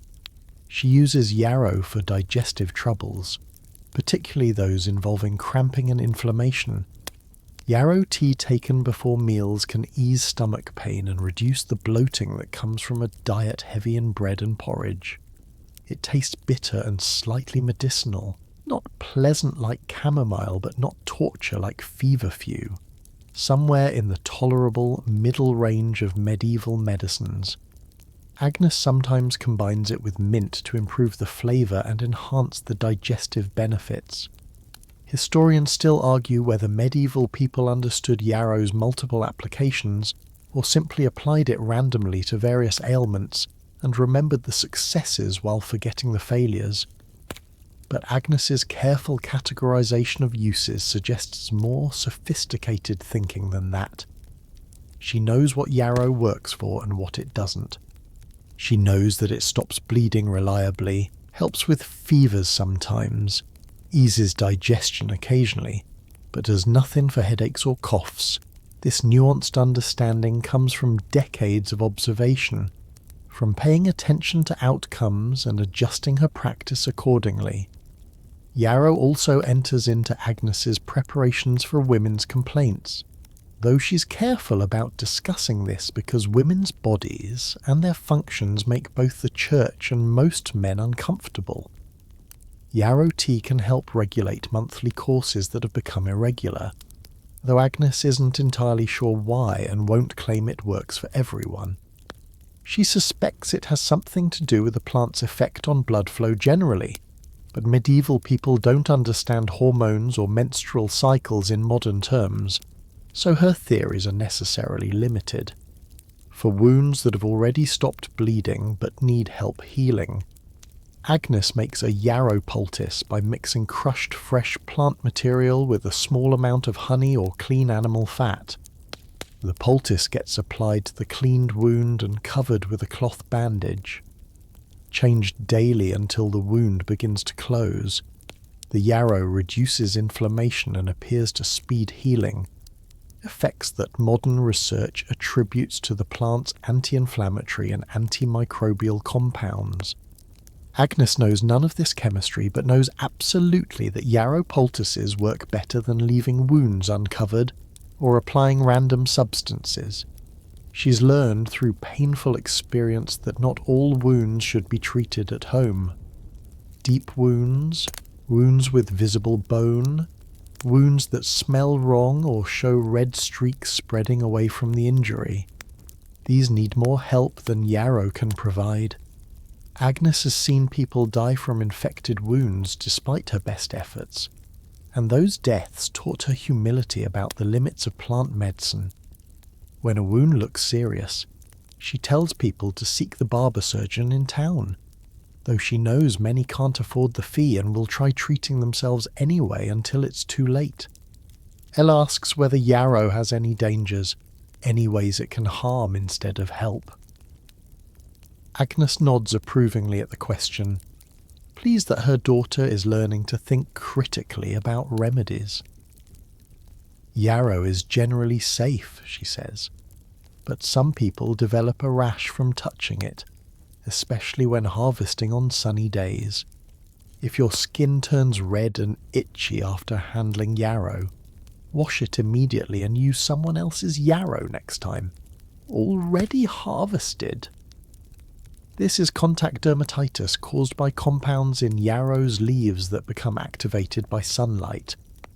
A phenomenon Agnes doesn't scientifically understand, but has observed enough times to warn about.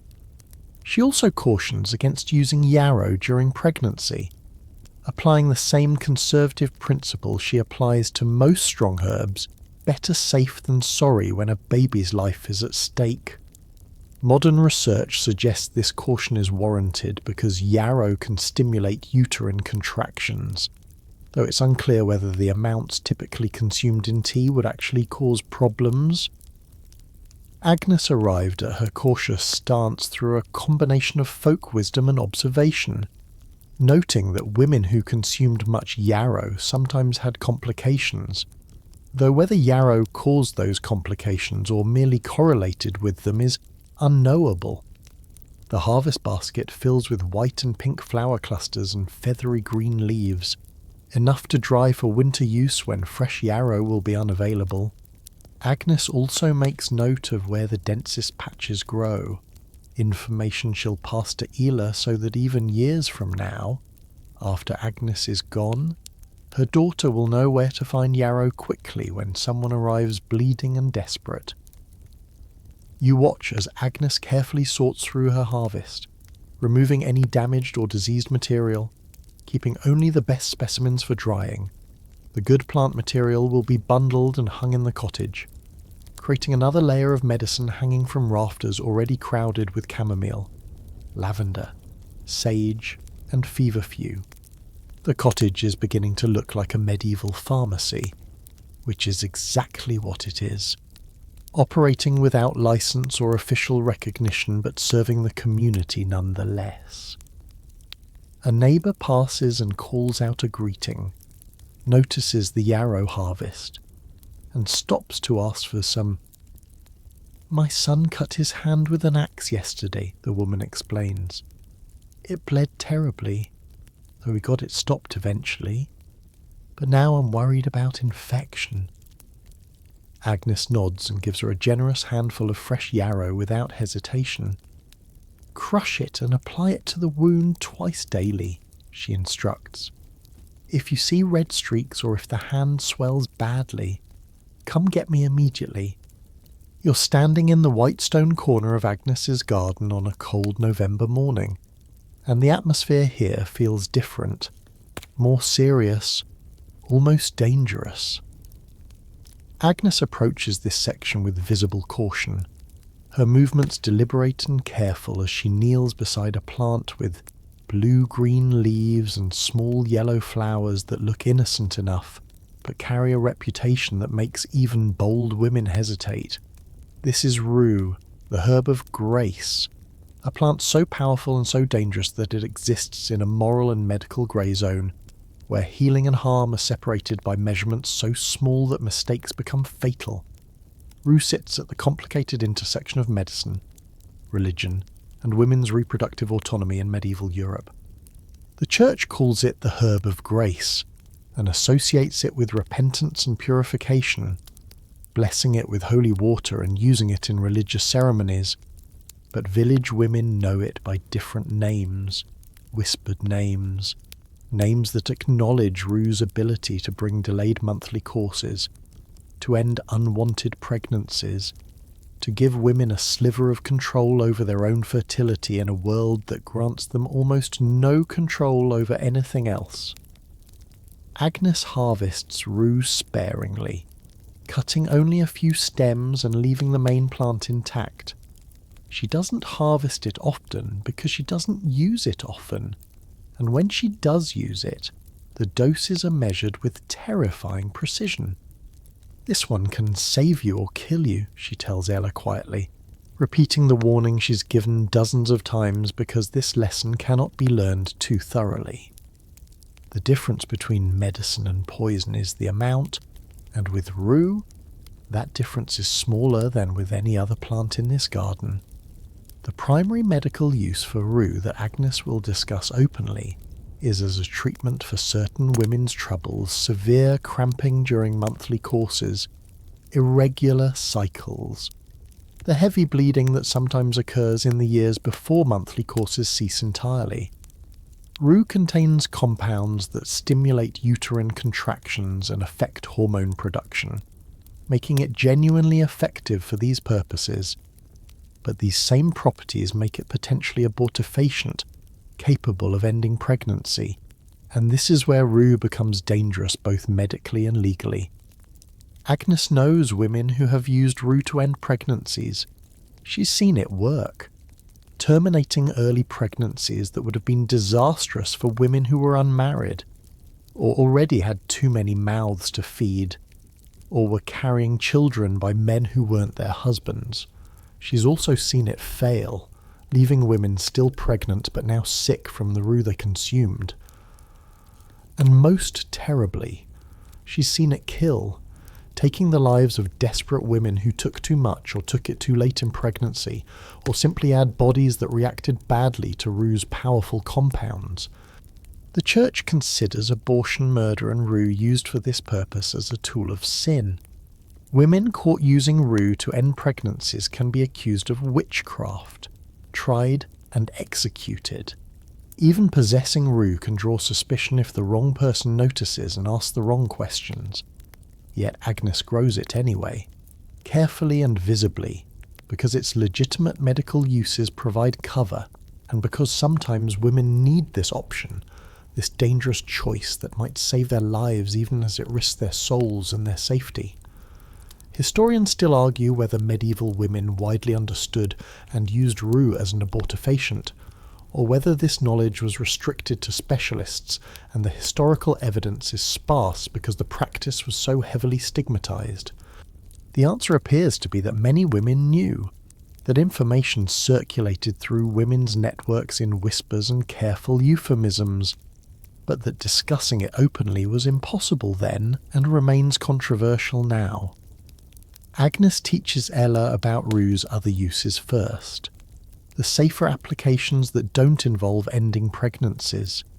Rue juice can be applied to the skin to treat certain rashes and fungal infections, though this must be done carefully because rue makes skin extremely sensitive to sunlight. People who apply rue externally and then spend time in the sun can develop severe burns and blisters. Agnes has seen this happen and knows to warn people to stay indoors or cover treated skin if they must go outside. Small amounts of rue tea, amounts so small they barely colour the water, can help with eye strain and improve vision temporarily. Medieval people who work in dim light doing close work like sewing or manuscript copying sometimes use rue for this purpose. Whether it genuinely helps or is merely placebo is unclear even to Agnes. But the practice persists because enough people report benefit to make it seem worthwhile. Rue also appears in preparations for digestive troubles and to expel intestinal parasites, which plague nearly everyone in medieval Europe regardless of social class. A tiny amount of rue, combined with other herbs like tansy and wormwood, creates a vermifuge that can drive out worms. But the dosing must be precise, because too much rue will poison the patient along with the parasites. The plant has a strong, acrid smell that some people find pleasant and others find repulsive.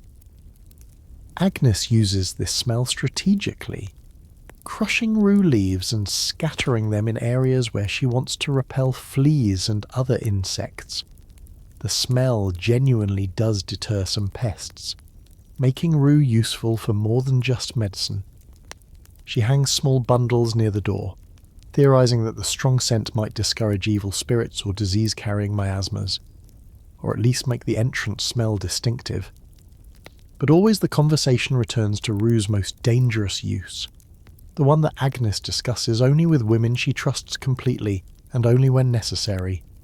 When a young woman comes to her, desperate and frightened, carrying a pregnancy that will ruin her life, Agnes faces an impossible choice. She can refuse to help, which is the safe decision for Agnes, but potentially catastrophic for the woman. She can provide rue with careful instructions, which might solve the problem but might also kill the woman and definitely puts Agnes at risk of accusation and punishment. Or she can refer the woman to someone else, passing the moral burden but not eliminating it. Agnes has made all three choices at different times, depending on circumstances, her relationship with the woman, how far along the pregnancy is, and her assessment of the risks. She's helped women successfully end early pregnancies with carefully measured rue tea, watching them for days afterwards to ensure they didn't hemorrhage or develop infections. She's refused to help when pregnancies were too far advanced or when women seemed unstable and likely to overdose themselves. And she's lived with the consequences of both decisions, the gratitude and the resentment, the lives possibly saved and the lives possibly lost. Ella is too young to fully understand all the implications of what her mother is teaching, but she grasps that rue is special, dangerous, and requires more respect than any other plant in the garden. Agnes has not yet taught her the abortifacient protocols and won't until Ayla is older, married, and mature enough to handle both the knowledge and the moral weight that comes with it. Some knowledge is too dangerous for children, no matter how clever or trustworthy they might be. The rue plant itself is actually quite beautiful, with its distinctive blue-green foliage that stays semi-evergreen through mild winters and its cheerful yellow flowers that attract beneficial insects. If it weren't for its dangerous properties, it would be valued purely as an ornamental plant. But beauty and danger coexist in nature constantly, and rue is simply one of the more obvious examples of this truth.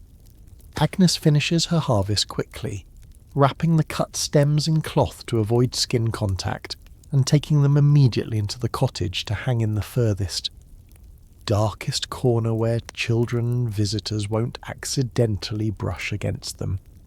Dried rue is safer to handle than fresh, but it retains its potency for years if stored properly, which means Agnes's small harvest will last for many months of careful, sparing use.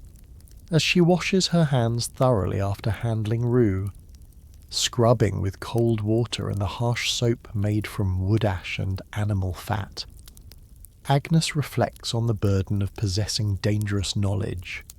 Every woman who knows how to use rue effectively carries a secret that could save lives or end them, that could bring relief or disaster, that exists in a space between medicine and poison, where the difference is measured in crushed leaves and desperate choices. Do you remember the chamomile growing cheerfully near the kitchen door? The lavender spreading its purple flowers in the sun? The safe and gentle herbs that anyone can use without fear. Rue is the opposite of those plants. Rue demands expertise, caution, and moral clarity in situations where moral clarity is often impossible. It's powerful medicine and terrible poison, salvation and damnation, growing in the same blue-green leaves that look so innocent in the morning light. You're sitting beside Agnes in her cottage on a February afternoon, watching as she prepares a poultice that medieval people call knitbone, and you'd recognise as comfrey, a plant with large hairy leaves and drooping clusters of purple or white bell-shaped flowers that grows in the damp, shaded corner of her garden where water collects after rain. The name knitbone tells you everything about Comfrey's reputation. Medieval people believe it can literally knit broken bones back together, fusing fractures and healing injuries that would otherwise leave people crippled for life. Is this reputation entirely deserved? Not quite. But Comfrey does possess remarkable wound-healing properties that make it one of the most valued plants in Agnes's medicinal arsenal. A boy was brought to Agnes this morning, his arms swollen and bent at an angle that made everyone who saw it feel sick. He fell from a tree, landed badly, and now his forearm has a break that you can see just by looking at the unnatural shape beneath the skin. Agnes isn't a bone setter, doesn't have the specialised knowledge for manipulating broken bones back into alignment. But the nearest bone setter lives 2 villages away, and the boy's family can't afford the journey or the fee. So Agnes does what she can, which is more than nothing and sometimes enough. She sends the boy's father to find straight sticks for splinting while she prepares the comfrey. The fresh roots are what she needs, thick and white and slimy when cut, containing the highest concentration of the compounds that promote bone healing. She scrubs a root clean, scrapes away the outer skin with her knife, and begins pounding it with a smooth stone, crushing it into a paste that releases a distinctive earthy smell and a mucilaginous substance that coats her hands. Comfrey for breaks and sprains, Agnes murmurs while she works, teaching even in the midst of crisis, because teaching is how knowledge survives. The root is strongest, but leaves work too if roots aren't available. You make a paste, apply it to the injury, wrap it with cloth, and change it daily until healing begins. She's done this dozens of times over the years with varying results. Some breaks heal cleanly, the bone fusing back together until you'd never know it was broken. Others heal crooked, leaving the person with limited movement but at least functional. A few don't heal at all, developing infections that spread until death becomes inevitable. Modern science has studied comfrey extensively and discovered that it contains allantoin, a compound that genuinely promotes cell proliferation and tissue repair. Comfrey speeds healing of wounds, reduces inflammation, and appears to help bones regenerate slightly faster than they would without treatment. It's not magic, it can't fix a severely displaced fracture or prevent infection in a compound fracture where bone pierces skin. But for simple breaks in otherwise healthy people, comfrey poultices do seem to help, validating centuries of folk use. The boy sits quietly while Agnes works, his face pale with pain and shock, tears tracking through the dirt on his cheeks. She talks to him gently while applying the comfrey paste to his forearm, trying to distract him from what she's about to do, because before she can splint the arm, she needs to straighten it, which means pulling on it until the bones hopefully align, a procedure that will hurt terribly and might not even work. This will hurt worse than the fall, she tells him honestly, but it will hurt for just a moment, and then we'll have your arm straight and splinted and the healing can begin. She's learned that honesty works better than false reassurance, that patients who know what to expect handle pain better than those who are surprised by it. The boy nods, biting his lip, bracing himself. Agnes pulls. The boy screams. Something makes a sound that might be bone grinding against bone or might be imagination. And then it's done. The arm looks straighter, though not perfect. She applies more comfrey paste, wraps the arm in cloth, and splints it with the sticks the father brought, binding everything firmly with strips of wool fabric. The boy is crying steadily now, exhausted from pain and fear, and Agnes gives him a cup of chamomile and lavender tea to help him calm. Change the poultice every day, she instructs the father. Fresh comfrey each time. Keep the arm still, don't let him use it at all. If you see red streaks, if the arm swells badly, if it starts to smell wrong, come get me immediately. The father nods, pays Agnes with a chicken that the family probably can't afford to spare, and carries his son home. Whether the arm heals properly is now in God's hands and the boy's own body, because Agnes has done everything she knows how to do. Historians still argue whether medieval bone setters achieved results comparable to modern orthopaedic care, or whether most fractures healed badly, leaving people permanently impaired. The truth appears to vary wildly depending on the severity of the break, the skill of the person treating it, and pure luck. Simple fractures often healed reasonably well. Complex fractures frequently resulted in disability or death. Comfrey couldn't change these outcomes dramatically, but it might have shifted the odds slightly toward healing rather than infection. Agnes uses comfrey for injuries beyond broken bones. Severe sprains get comfrey poultices that reduce swelling and speed recovery. Deep cuts that have been stitched shut get comfrey applications that help the skin knit back together. Bruises that are swollen, painful respond well to crushed comfrey leaves applied directly. The plant seems to work for any injury involving damaged tissue that needs to regenerate and heal. She makes a comfrey oil by packing fresh leaves into a jar with rendered animal fat, the same technique she uses for lavender. The resulting salve is dark green and smells earthy. Nothing like the pleasant lavender version, but it's effective for aching joints and sore muscles. Agnes's own hands ache constantly from decades of hard work, and she rubs comfrey salve into them each night, finding relief that lets her sleep despite the pain. But comfrey carries warnings that Agnes learned from her grandmother and has reinforced through her own observation. Never apply comfrey to wounds that are infected or dirty, she tells Ella. Comfrey makes wounds close fast, sometimes too fast. If dirt or infection is trapped inside when the wound closes, it will fester underneath and poison the blood. This is surprisingly sophisticated understanding of wound care, recognizing that healing needs to happen from the inside out rather than sealing contamination beneath healed surface tissue. Modern research has confirmed this concern and added another comfrey contains pyrrolizidine alkaloids that can damage the liver if consumed internally in large amounts over long periods. Medieval people didn't understand liver toxicity, but some herbalists did observe that people who drank comfrey tea daily for months sometimes developed mysterious sickness.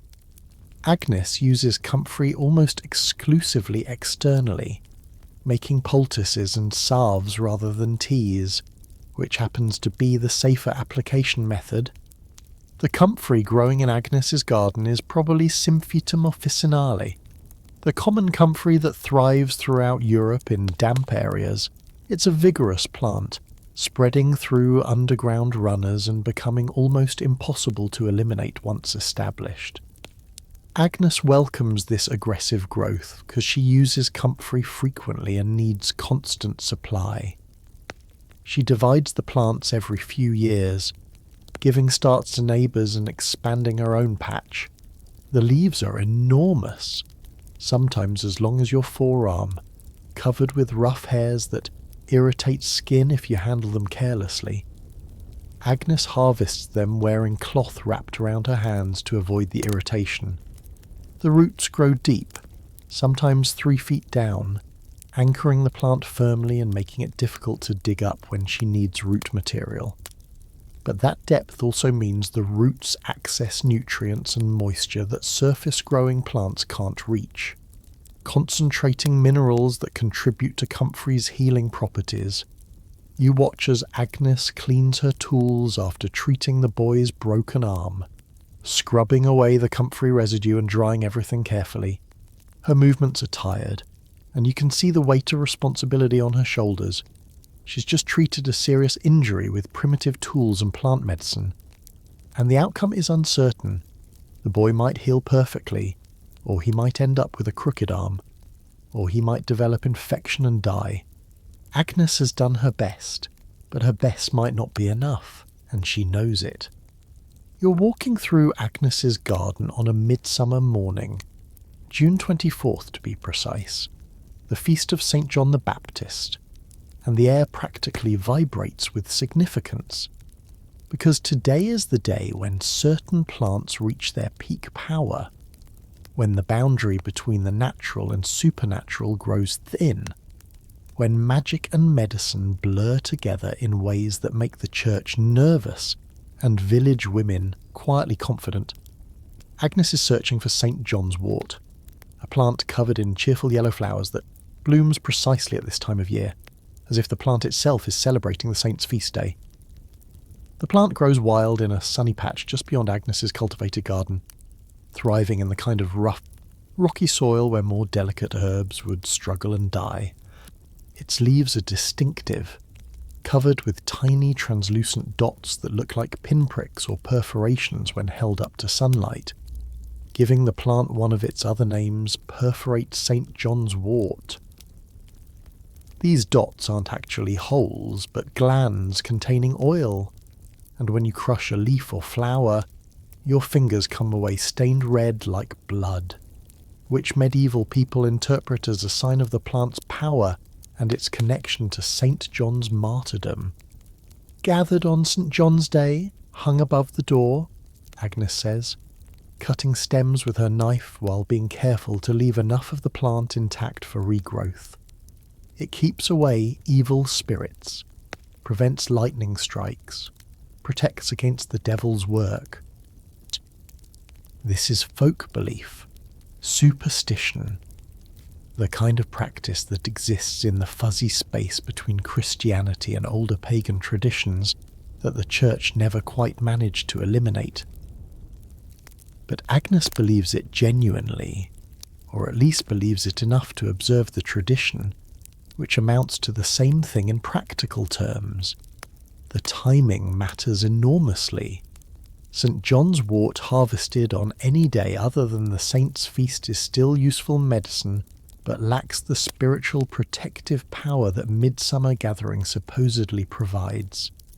Agnes doesn't understand why this would be true, but generations of women before her have insisted that it is. And who is she to argue with tradition that has survived centuries? Modern science would say the timing is irrelevant, that the plant's chemical composition doesn't magically change on June 24th. But medieval belief operates according to different logic, where spiritual realities are as tangible as physical ones. Beyond its supernatural protective properties, St. John's wort has mundane medicinal uses that Agnes employs year-round, regardless of harvest date. The primary use is treating melancholy, that deep sadness that settles over people like fog and refuses to lift, making life feel heavy and pointless and exhausting. Medieval people don't have words like depression or anxiety disorder, but they experience these conditions just as intensely as modern people do, and they search desperately for anything that might provide relief. Agnes makes St. John's wort tea for people suffering from persistent sadness, steeping the flowers and leaves in hot water until the liquid turns golden brown. The taste is mildly bitter, nothing terrible, and the tea needs to be consumed daily for several weeks before effects become noticeable. Some people report feeling lighter, more capable of facing their days, less trapped in darkness. Others notice no change at all. Agnes has learned that St. John's wort works for some melancholy sufferers but not others, and she's honest about this unpredictability rather than promising certain cure. Modern pharmaceutical research has extensively studied St. John's wort and confirmed that it genuinely has antidepressant properties, working through effects on serotonin and other neurotransmitters. Clinical trials show it's effective for mild to moderate depression, though not as powerful as modern antidepressants and problematic when combined with certain other medications. The medieval women who used it for centuries were treating real illness with real medicine. Even though they understood neither the illness nor the medicine in modern terms, St. John's wort oil, made by packing fresh flowers into a jar with oil or animal fat and leaving it in sunlight for weeks, turns a remarkable deep red colour that medieval people call the blood of St. John. This oil becomes Agnes's treatment for burns, wounds, nerve pain, and various skin conditions. She applies it to burns that are healing but still painful, to old scars that ache in cold weather, to the nerve damage that sometimes follows injuries and leaves people with persistent pain or numbness. The oil genuinely seems to help, particularly with nerve-related pain, and modern research suggests this isn't purely placebo. St. John's wort contains hyperforin and other compounds with anti-inflammatory and possibly nerve-regenerating properties. Whether medieval people were actually treating nerve damage effectively, or simply providing pain relief through anti-inflammatory effects is unclear, but the outcome was the same: people felt better, which is ultimately what matters in medicine. But St. John's wort comes with warnings that Agnes has learned through observation and whispered knowledge passed between women. Don't take the tea if you're also taking other strong herbs, she cautions. It doesn't mix well with some plants, makes them work too strongly or not at all. This is remarkably prescient because modern medicine has confirmed that St. John's wort interferes with numerous medications, sometimes dangerously so, through effects on liver enzymes that metabolize drugs. Agnes arrived at her caution through empirical observation rather than biochemical understanding, but she arrived at it nonetheless. She also warns that St. John's wort can make skin extremely sensitive to sunlight. Similar to rue, people using the oil externally or drinking the tea regularly sometimes develop unexpected sunburns even on cloudy days. Agnes has seen this happen often enough to make it a standard warning. Though she doesn't understand the mechanism involving photosensitive compounds in the plant that react to UV light, historians still argue whether the medieval association between St. John's wort and midsummer originated with Christian overlay on pagan summer solstice celebrations, or whether it developed independently as Christians noticed the plant's blooming coincided with St. John's feast day. Probably both influences worked together, creating a hybrid tradition that satisfied both church authorities who wanted Christian meaning and village women who maintained older practices under Christian cover. The flowers Agnes harvests are bright yellow with 5 petals, clustered at the tops of the stems in cheerful profusion. Each flower contains numerous stamens that make the centre look almost fuzzy, and the whole effect is of concentrated sunshine transformed into plant form. This visual brightness might contribute to the plant's reputation for treating melancholy. How could something so cheerful not lift spirits? Medieval medical theory doesn't include the modern concept of the placebo effect, but it operates nonetheless. With the plant's appearance reinforcing expectations of healing, Agnes bundles her harvest carefully, tying stems with thread and creating small bunches that will hang above her doorway and windows. The bunches serve double-duty spiritual protection against evil and drying storage for medicine. Nothing is wasted. Everything serves multiple purposes, because medieval life requires this kind of efficiency. Ella asked why evil spirits would fear a plant, and Agnes doesn't have a satisfactory answer because this is faith, not logic. The plant is blessed by the saint, she says simply, evil cannot stand before holiness. It's circular reasoning that explains nothing, but it satisfies Allah because children accept that adults know things without always understanding how they know them. Some of the harvest will become oil, packed into a small earthenware jar with the best animal fat Agnes could acquire through barter. The jar will sit in the sunniest window for 6 weeks, and Agnes will turn it daily, watching as the oil gradually transforms from pale yellow to deep red. The colour change visible proof that something powerful is happening even if Agnes can't explain what. The rest will dry hanging from rafters, the flowers gradually fading from bright yellow to brown but retaining their medicinal properties for months or even years if stored properly. When winter comes and melancholy settles over people who are cold, hungry, and trapped indoors for months, Agnes will make tea from these dried flowers and offer it to neighbours who struggle with darkness, both literal and metaphorical. You watch as Agnes touches the last bundle of St. John's wort before hanging it, her gesture almost reverent.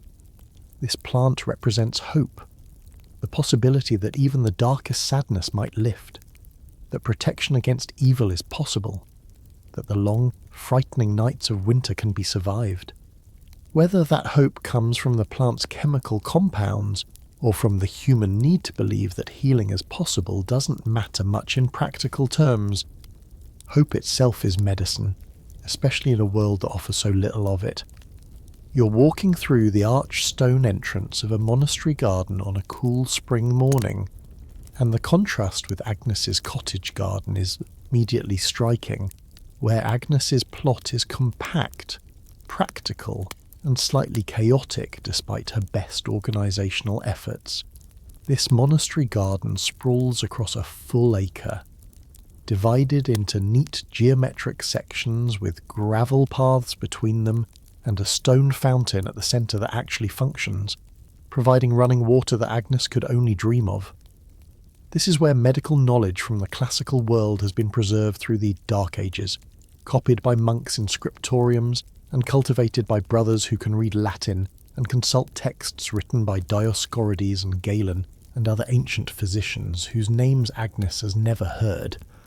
A monk named Brother Thomas tends the medicinal section, his habit kilted up and tucked into his rope belt to keep it out of the dirt while he works. He's perhaps 60 years old, his hands gnarled from decades of gardening, his face weathered but intelligent. He glances up as you approach, nods a greeting, and returns to his work transplanting something that looks like a type of mint from one bed to another.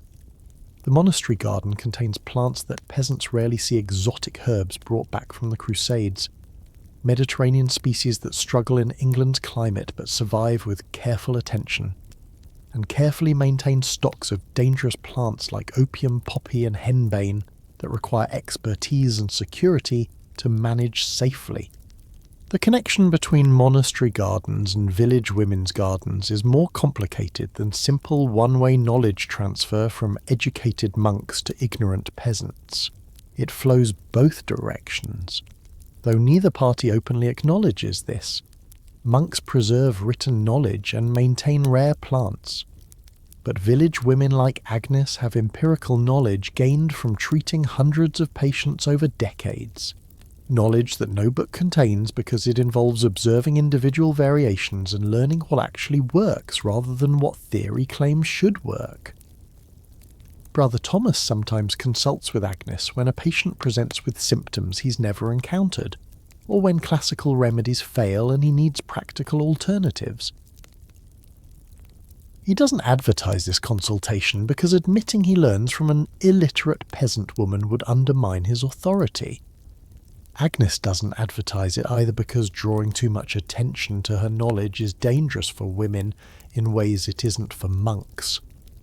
So they maintain a quiet, mutually beneficial relationship where information flows between monastery and village garden through careful, unrecorded conversations.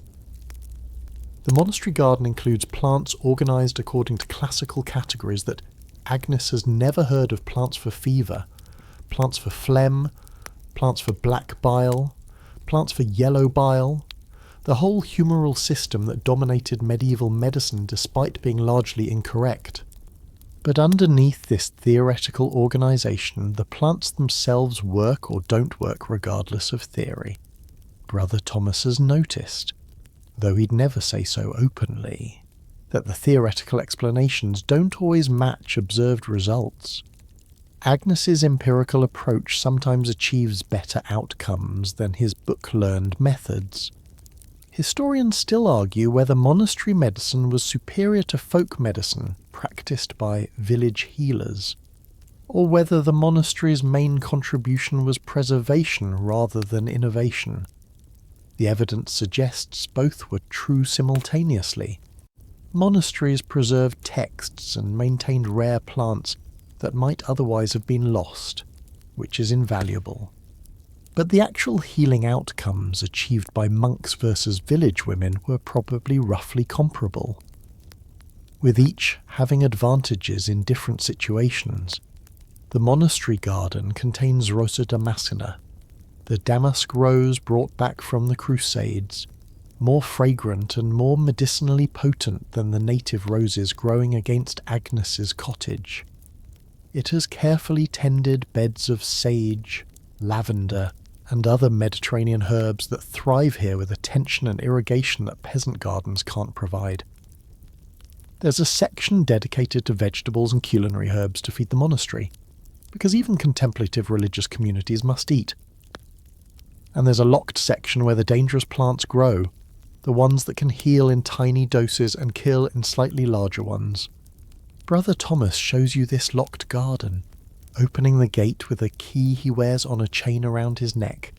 Here grows opium poppy, its pale purple and white flowers beautiful and innocent looking despite containing latex that can eliminate pain, induce euphoria, and stop breathing if dosed incorrectly. Here's henbane, used for pain relief and sedation but capable of causing hallucinations, seizures, and death. Here's monkshood, so poisonous that merely handling it carelessly can cause heart problems, yet useful in minute doses for certain conditions. Agnes doesn't have access to these plants, partly because they are expensive and partly because possessing them would raise dangerous questions. A peasant woman growing opium poppies would attract attention from both church authorities and civil authorities, neither of which peasants want to deal with, So Agnes manages with her chamomile and lavender, less dramatic but also less likely to result in accusations and investigations. The monastery's medical practice includes maintaining an infirmary where sick monks and occasionally privileged outsiders receive treatment. The infirmarian uses remedies prepared in the monastery garden, following protocols written in Latin texts and adjusted based on observation. When these remedies fail, which they often do because medieval medicine cannot cure many serious illnesses, the infirmarian sometimes sends quietly to the village for Agnes's advice. Has she seen similar symptoms? What worked for her patients? This consultation happens discreetly, preserving everyone's dignity while improving patient outcomes. The exchange isn't entirely one-sided. Agnes benefits from the monastery's resources too.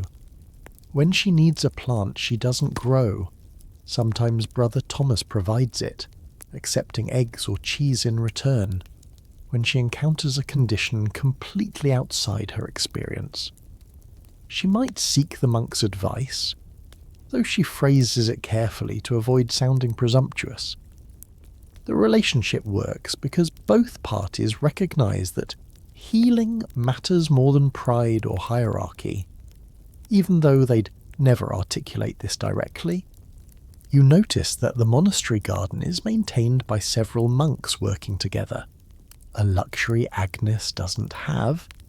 She maintains her garden alone with occasional help from Ella, working around all her other responsibilities of cooking, cleaning, childcare, and whatever agricultural labour her family requires. The monk's garden is their work, or at least part of it, given priority and resources that peasant gardens never receive. Yet Agnes's smaller, resource-constrained garden serves more people more frequently than the monastery's impressive spread, because peasants outnumber monks by hundreds to one, and peasants can't afford monastery medical fees. The monastery also has advantages of continuity that village gardens lack. When Brother Thomas dies, another monk will take over the garden, inheriting both the plants and the written knowledge. When Agnes dies, Ella will inherit the plants, but only as much knowledge as Agnes successfully transmitted verbally. Some will be lost in the transition, small details and observations that Agnes never thought to mention, or that Ella didn't fully understand.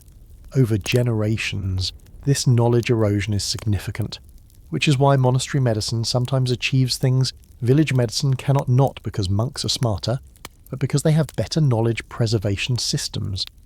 But village medicine has its own continuity advantages. Agnes learns from her mother and grandmother, from neighbouring women, from decades of treating patients who return repeatedly. She develops intimate knowledge of individual bodies and families, knowing that Margaret's migraines respond to feverfew but Mary's don't, that the baker's children always run high fevers while the miller's rarely do. This personalised understanding is something monastery medicine, treating occasional patients briefly, cannot match. The sun climbs higher, warming the monastery garden and releasing scents from dozens of different herbs. Brother Thomas finishes his transplanting and walks with you toward the medicinal section, pointing out plants and explaining their uses in Latin terms you don't recognise. But underlying the foreign vocabulary, you hear the same knowledge Agnes possesses, transmitted through different channels but converging on similar practices. Chamomile for digestion and sleep, sage for longevity and inflammation, lavender for anxiety and wounds. The plants don't care whether they're grown by monks or peasant women, whether they're discussed in Latin or local dialect. They simply do what they do, offering their compounds to anyone who learns to use them properly. You're standing beside Agnes in her garden on a misty March morning, watching as she consults the sky, the position of the barely visible sun, and some internal calendar that exists only in her memory, trying to determine the exact right moment to harvest specific plants. Medieval gardening isn't simply a matter of grabbing herbs whenever you need them. There's a complex system of timing that governs when plants should be planted, harvested, and used, a system that combines lunar cycles, saint days, seasonal markers, and empirical observation into a framework that Agnes follows religiously, even though she couldn't explain the theoretical basis if her life depended on it. Harvest roots when the moon is waning, Agnes murmurs, repeating instructions passed down from her grandmother. Harvest leaves and flowers when the moon is waxing. Plant seeds when the moon is new. Transplant during the full moon. Does lunar phase actually affect plant chemistry or growing success? Modern science is sceptical but hasn't entirely disproven it, and medieval gardeners were absolutely convinced through centuries of observation that the moon mattered enormously. Whether this belief worked through genuine astronomical influence, or through the discipline imposed by having a system that prevented random, thoughtless harvesting is almost irrelevant. The system worked well enough to persist. Saint days provide another timing framework that structures Agnes's gardening year. Certain plants should be harvested on specific saints' feast days to maximise their power. You remember St. John's wort on St. John's Day, but there are dozens of other plant-saint connections. Rue is traditionally gathered on the Feast of the Assumption. Sage reaches peak potency on St. Mark's Day. Chamomile should be harvested during the weeks following St. James's Day. These associations blend religious devotion with agricultural timing, creating a sacred calendar that guides practical work. Agnes also times her harvesting according to the sun's position during the day, knowledge that modern science has actually validated. She harvests aromatic herbs like lavender and sage at midday when the sun is strongest and the volatile oils are most concentrated in the plant tissues. She collects roots early in the morning before the plant has sent energy upward into leaves and flowers. She gathers flowers just after dew has dried, but before afternoon heat begins to wilt them. This isn't superstition or arbitrary tradition. It's practical wisdom based on observing how plants behave throughout the day. The seasonal rhythm matters enormously in a world without refrigeration. Canning, or any preservation method beyond drying, salting, or storing in cool cellars. Agnes must harvest medicinal plants during their brief season of availability and preserve them to last until the next harvest cycle. Spring brings the first fresh greens after winter's scarcity: chickweed, dandelion leaves, young nettle tips that can be eaten as food and used as medicine. Late spring into summer brings flowering herbs at their peak: chamomile, lavender, roses, St. John's wort, feverfew, all blooming in succession, each requiring harvest at the perfect moment. Autumn is root harvest season, when plants have stored energy underground, preparing for winter dormancy. Agnes digs comfrey roots, valerian roots, and other underground medicines, working quickly before the ground freezes. She saves seeds from annual herbs, carefully collecting and drying them for next year's planting. She takes cuttings from perennial plants, starting new growth that will overwinter indoors or in protected spots and be ready for spring transplanting. Winter is the season of making do with dried stores and planning next year's garden. Agnes sits by the fire on long dark evenings, mentally organising where different plants will grow, what needs replacing, what new plants she might acquire through trade or gift. This planning is crucial because her garden must provide year-round medicine from seasonal production, requiring careful calculation of how much of each herb to dry and how to ration supplies through winter and early spring. Historians still argue whether medieval lunar and astrological planting systems had any practical value or were purely superstitious. Recent research suggests that lunar cycles might affect certain aspects of plant growth through gravitational effects on water movement, though the effects are subtle and inconsistent. More importantly, having any systematic approach to timing is better than random harvesting. because it forces attention to detail and prevents wasteful practices like harvesting too early or too late. Agnes tracks time without clocks or calendars through a combination of methods that would impress modern anthropologists. She knows the year's progression by watching which plants bloom, by the angle of sunlight, by the length of days, by the behaviour of animals and birds, by the cycle of agricultural work in the fields. She knows approximately what phase the moon is in by looking at it each night. She knows which saint's day is approaching by attending church and listening to the priest, even though she doesn't always understand his Latin. The herbs in Agnes's garden respond to seasonal cues with precision that human-made calendars can only approximate. Feverfew blooms within a narrow window regardless of whether Agnes calls it June or midsummer or when the wheat is flowering. Chamomile appears reliably after the last spring frost. Lavender waits for long days and strong sun. These plants carry their own calendars written in genes and triggered by day length, temperature and moisture, calendars that Agnes has learned to read even without understanding the mechanisms. She teaches Ela to recognise these natural markers. When apple trees bloom, plant tender herbs. When oak leaves are the size of mouse ears, plant beans. When hawthorn flowers, the last frost has passed. These phenological indicators, observations of natural events correlated with agricultural timing, represent knowledge accumulated over generations of careful observation. They're more reliable than fixed calendar dates because they respond to actual local conditions rather than abstract time measurement. Agnes also maintains what modern gardeners would call a rotation system.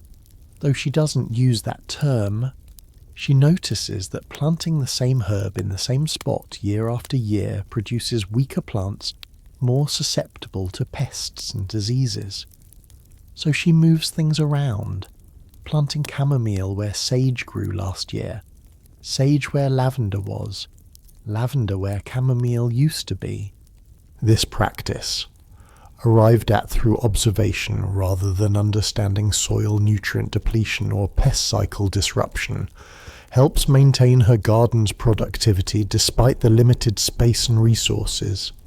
The timing of medicinal preparations also matters in Agnes's practice.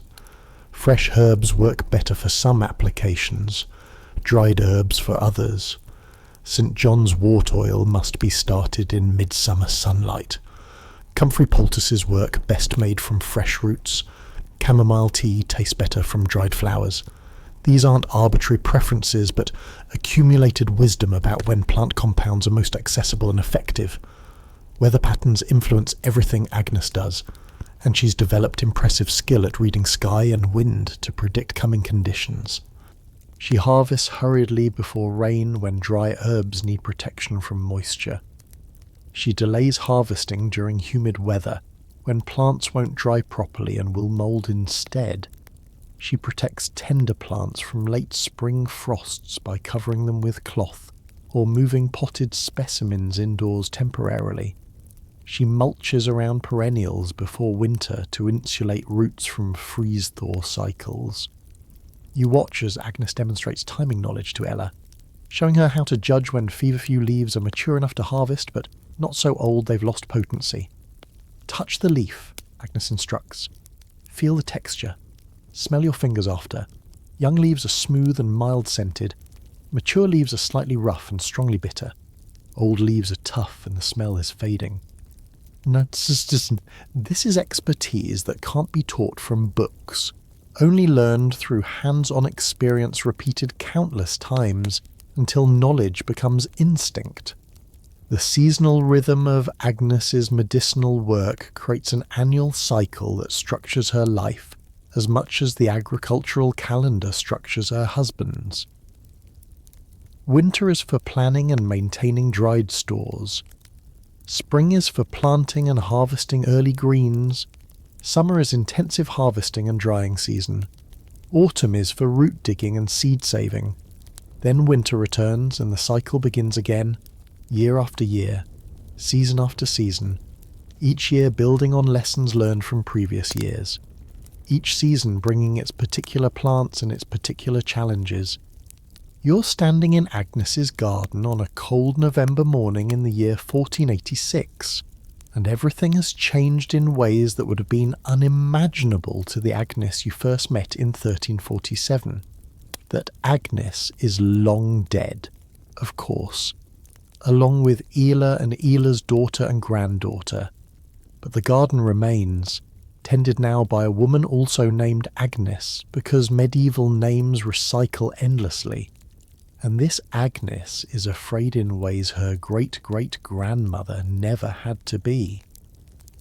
The healing garden that was once a source of pride and community service has become potential evidence in witch trials that are sweeping through Europe with increasing frequency and ferocity.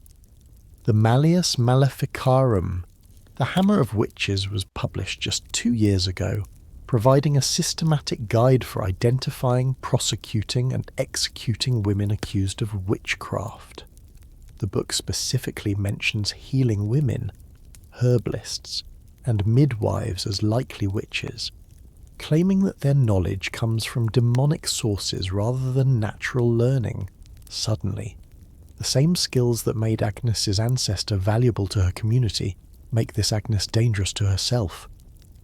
A woman who can heal, the Inquisitors reason, must also be able to harm. A woman who knows plants that prevent pregnancy must be consorting with the devil. A woman who other women trust more than they trust male physicians must be subverting proper social order. This Agnes still tends her garden, still harvests chamomile and lavender and feverfew, still helps her neighbours when they come to her with ailments and injuries. But now she does it with constant awareness that any failure, any death she can't prevent, any neighbour with a grudge, could result in accusations that would end with her burning at the stake. The white stone corner where rue and pennyroyal grow has become particularly dangerous. Plants that control fertility, that give women agency over their own reproduction, are seen as especially demonic because they interfere with God's plan for women to bear children regardless of circumstances. Agnes has heard stories from other villages, a healing woman accused of witchcraft because a child she treated died despite her best efforts. Another woman tortured until she confessed to flying on broomsticks and having sexual relations with demons.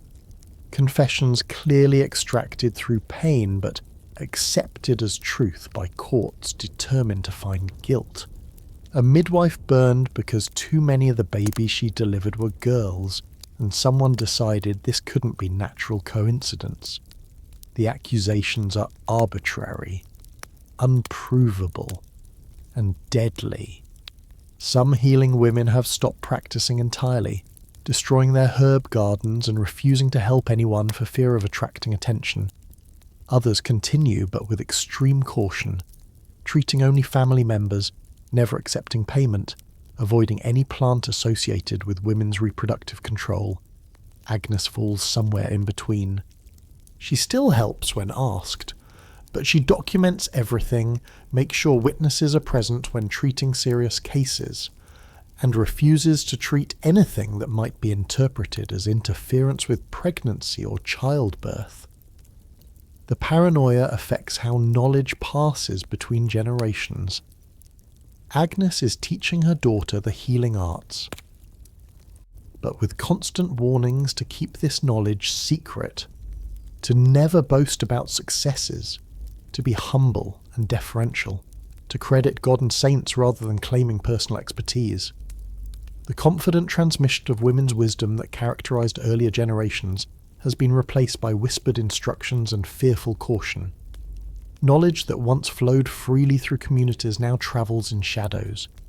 Historians still argue whether the witch trials were primarily about controlling women's knowledge and autonomy, or whether they had multiple causes including religious conflict, social upheaval, and economic stress. The answer is almost certainly all of the above, but it's undeniable that healing women were disproportionately targeted. Their knowledge made them powerful in communities. And that power threatened both church authorities and emerging male medical professionals who wanted to monopolise healthcare and eliminate competition from unlicensed women. The irony is crushing. The same herbs that have healed for centuries are still healing. Chamomile still soothes crying babies. Feverfew still stops migraines. Yarrow still stops bleeding. Comfrey still helps broken bones knit. The plants haven't changed, but the social context has shifted so dramatically that practicing medicine with plants has become evidence of demonic activity. Knowledge that was once community resource has become dangerous secret. You watch this later. Agnes harvests herbs with hands that shake slightly, not from age or cold, but from fear. She glances around frequently, checking whether anyone is watching, whether her actions might be misinterpreted. She murmurs prayers while working, making sure any observer knows she's a good Christian woman, not a devil worshipper. The spontaneous songs and casual confidence of her ancestors have been replaced by defensive piety and constant vigilance. Do you remember when healing was simple? When Agnes could kneel in her garden, harvest what was needed, treat the sick, and accept thanks and small payments without fear. When women gathered in cottages to share knowledge about feverfew and lavender and sage, laughing and teaching and helping each other through the endless cycle of illness and injury that defined medieval life, those days are ending. Crushed under the weight of witch trials and the professionalization of medicine that insists healing should be controlled by university-educated men, not empirically skilled women, some of the knowledge will survive. Monastery gardens will preserve plant species and written records. Wealthy households will maintain herb gardens under the supervision of male physicians. Folk practices will continue in remote areas where authorities don't penetrate.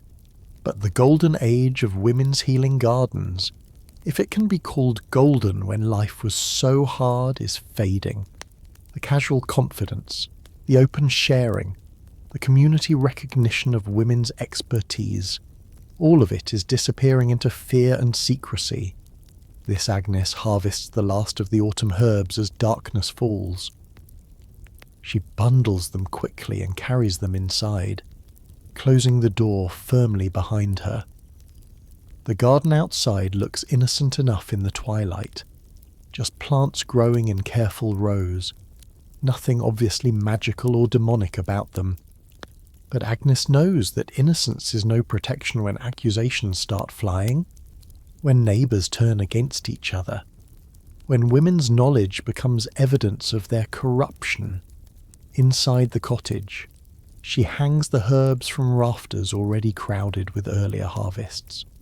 The bundles create a canopy of dried medicine, the same sight that greeted you in Agnes's cottage over a century ago. But the meaning has changed. What was once a proud display of a healing woman's skill is now something to be hidden, explained away, minimised. Agnes will still use these herbs to help her family and maybe a few trusted neighbours. But the days of community healing practice, of women openly gathering to share knowledge, of gardens that announce their medicinal purpose with pride, those days are ending. The fire burns low, the cottage grows dark. And Agnes sits alone, thinking about the knowledge she carries, wondering whether to pass it to her daughter or let it die with her to keep the girl safe. It's an impossible choice, and she hasn't made it yet. But the fact that she's considering letting centuries of accumulated wisdom die rather than risk her daughter's life tells you everything about how drastically the world has changed for women who grow healing gardens behind their homes. The herbs hang silently from the rafters, containing the same compounds they've always contained, capable of the same healing they've always performed. But the social permission to use that healing is evaporating like morning dew, and women like Agnes are being forced to choose between helping their communities and protecting themselves. Too often, increasingly, they're choosing survival over service. The knowledge doesn't die entirely. Not yet. But it goes underground, becomes hidden, transforms from proud tradition into dangerous secret. And so the healing gardens that medieval women grew behind their homes, those small plots of chamomile and lavender and feverfew and yarrow, those pharmacies disguised as decorative plantings, those repositories of women's wisdom and women's power, all of them gradually fade from history. Not because the plants stop working or because women stop knowing how to use them, but because the world becomes too dangerous for women to practice healing openly. The gardens remain. The knowledge persists in fragments. But the golden thread connecting grandmother to mother to daughter, that continuous transmission of empirical medical wisdom, that thread is cut by fear and accusations and fires that consume women who knew too much. You stand in the garden one last time as night falls completely and stars appear overhead. The same stars that shone on the first Agnes and Ella, and all the healing women who came between then and now. The chamomile is dormant for winter. The lavender is trimmed back to woody stems. The feverfew survives as a small green rosette close to the ground. And somewhere in the cottage, a woman sits alone, holding knowledge that might save lives or might cost her own, trying to decide what to do with the burden of knowing how to heal in a world that has decided healing women are dangerous. But let's not end here. In darkness and fear, let's remember instead those earlier generations, those women who knelt in gardens and harvested healing with confident hands, who taught their daughters with pride, who helped their neighbours without fear. Let's remember the small miracles of chamomile calming crying babies, feverfew stopping migraines, yarrow closing wounds, comfrey knitting broken bones.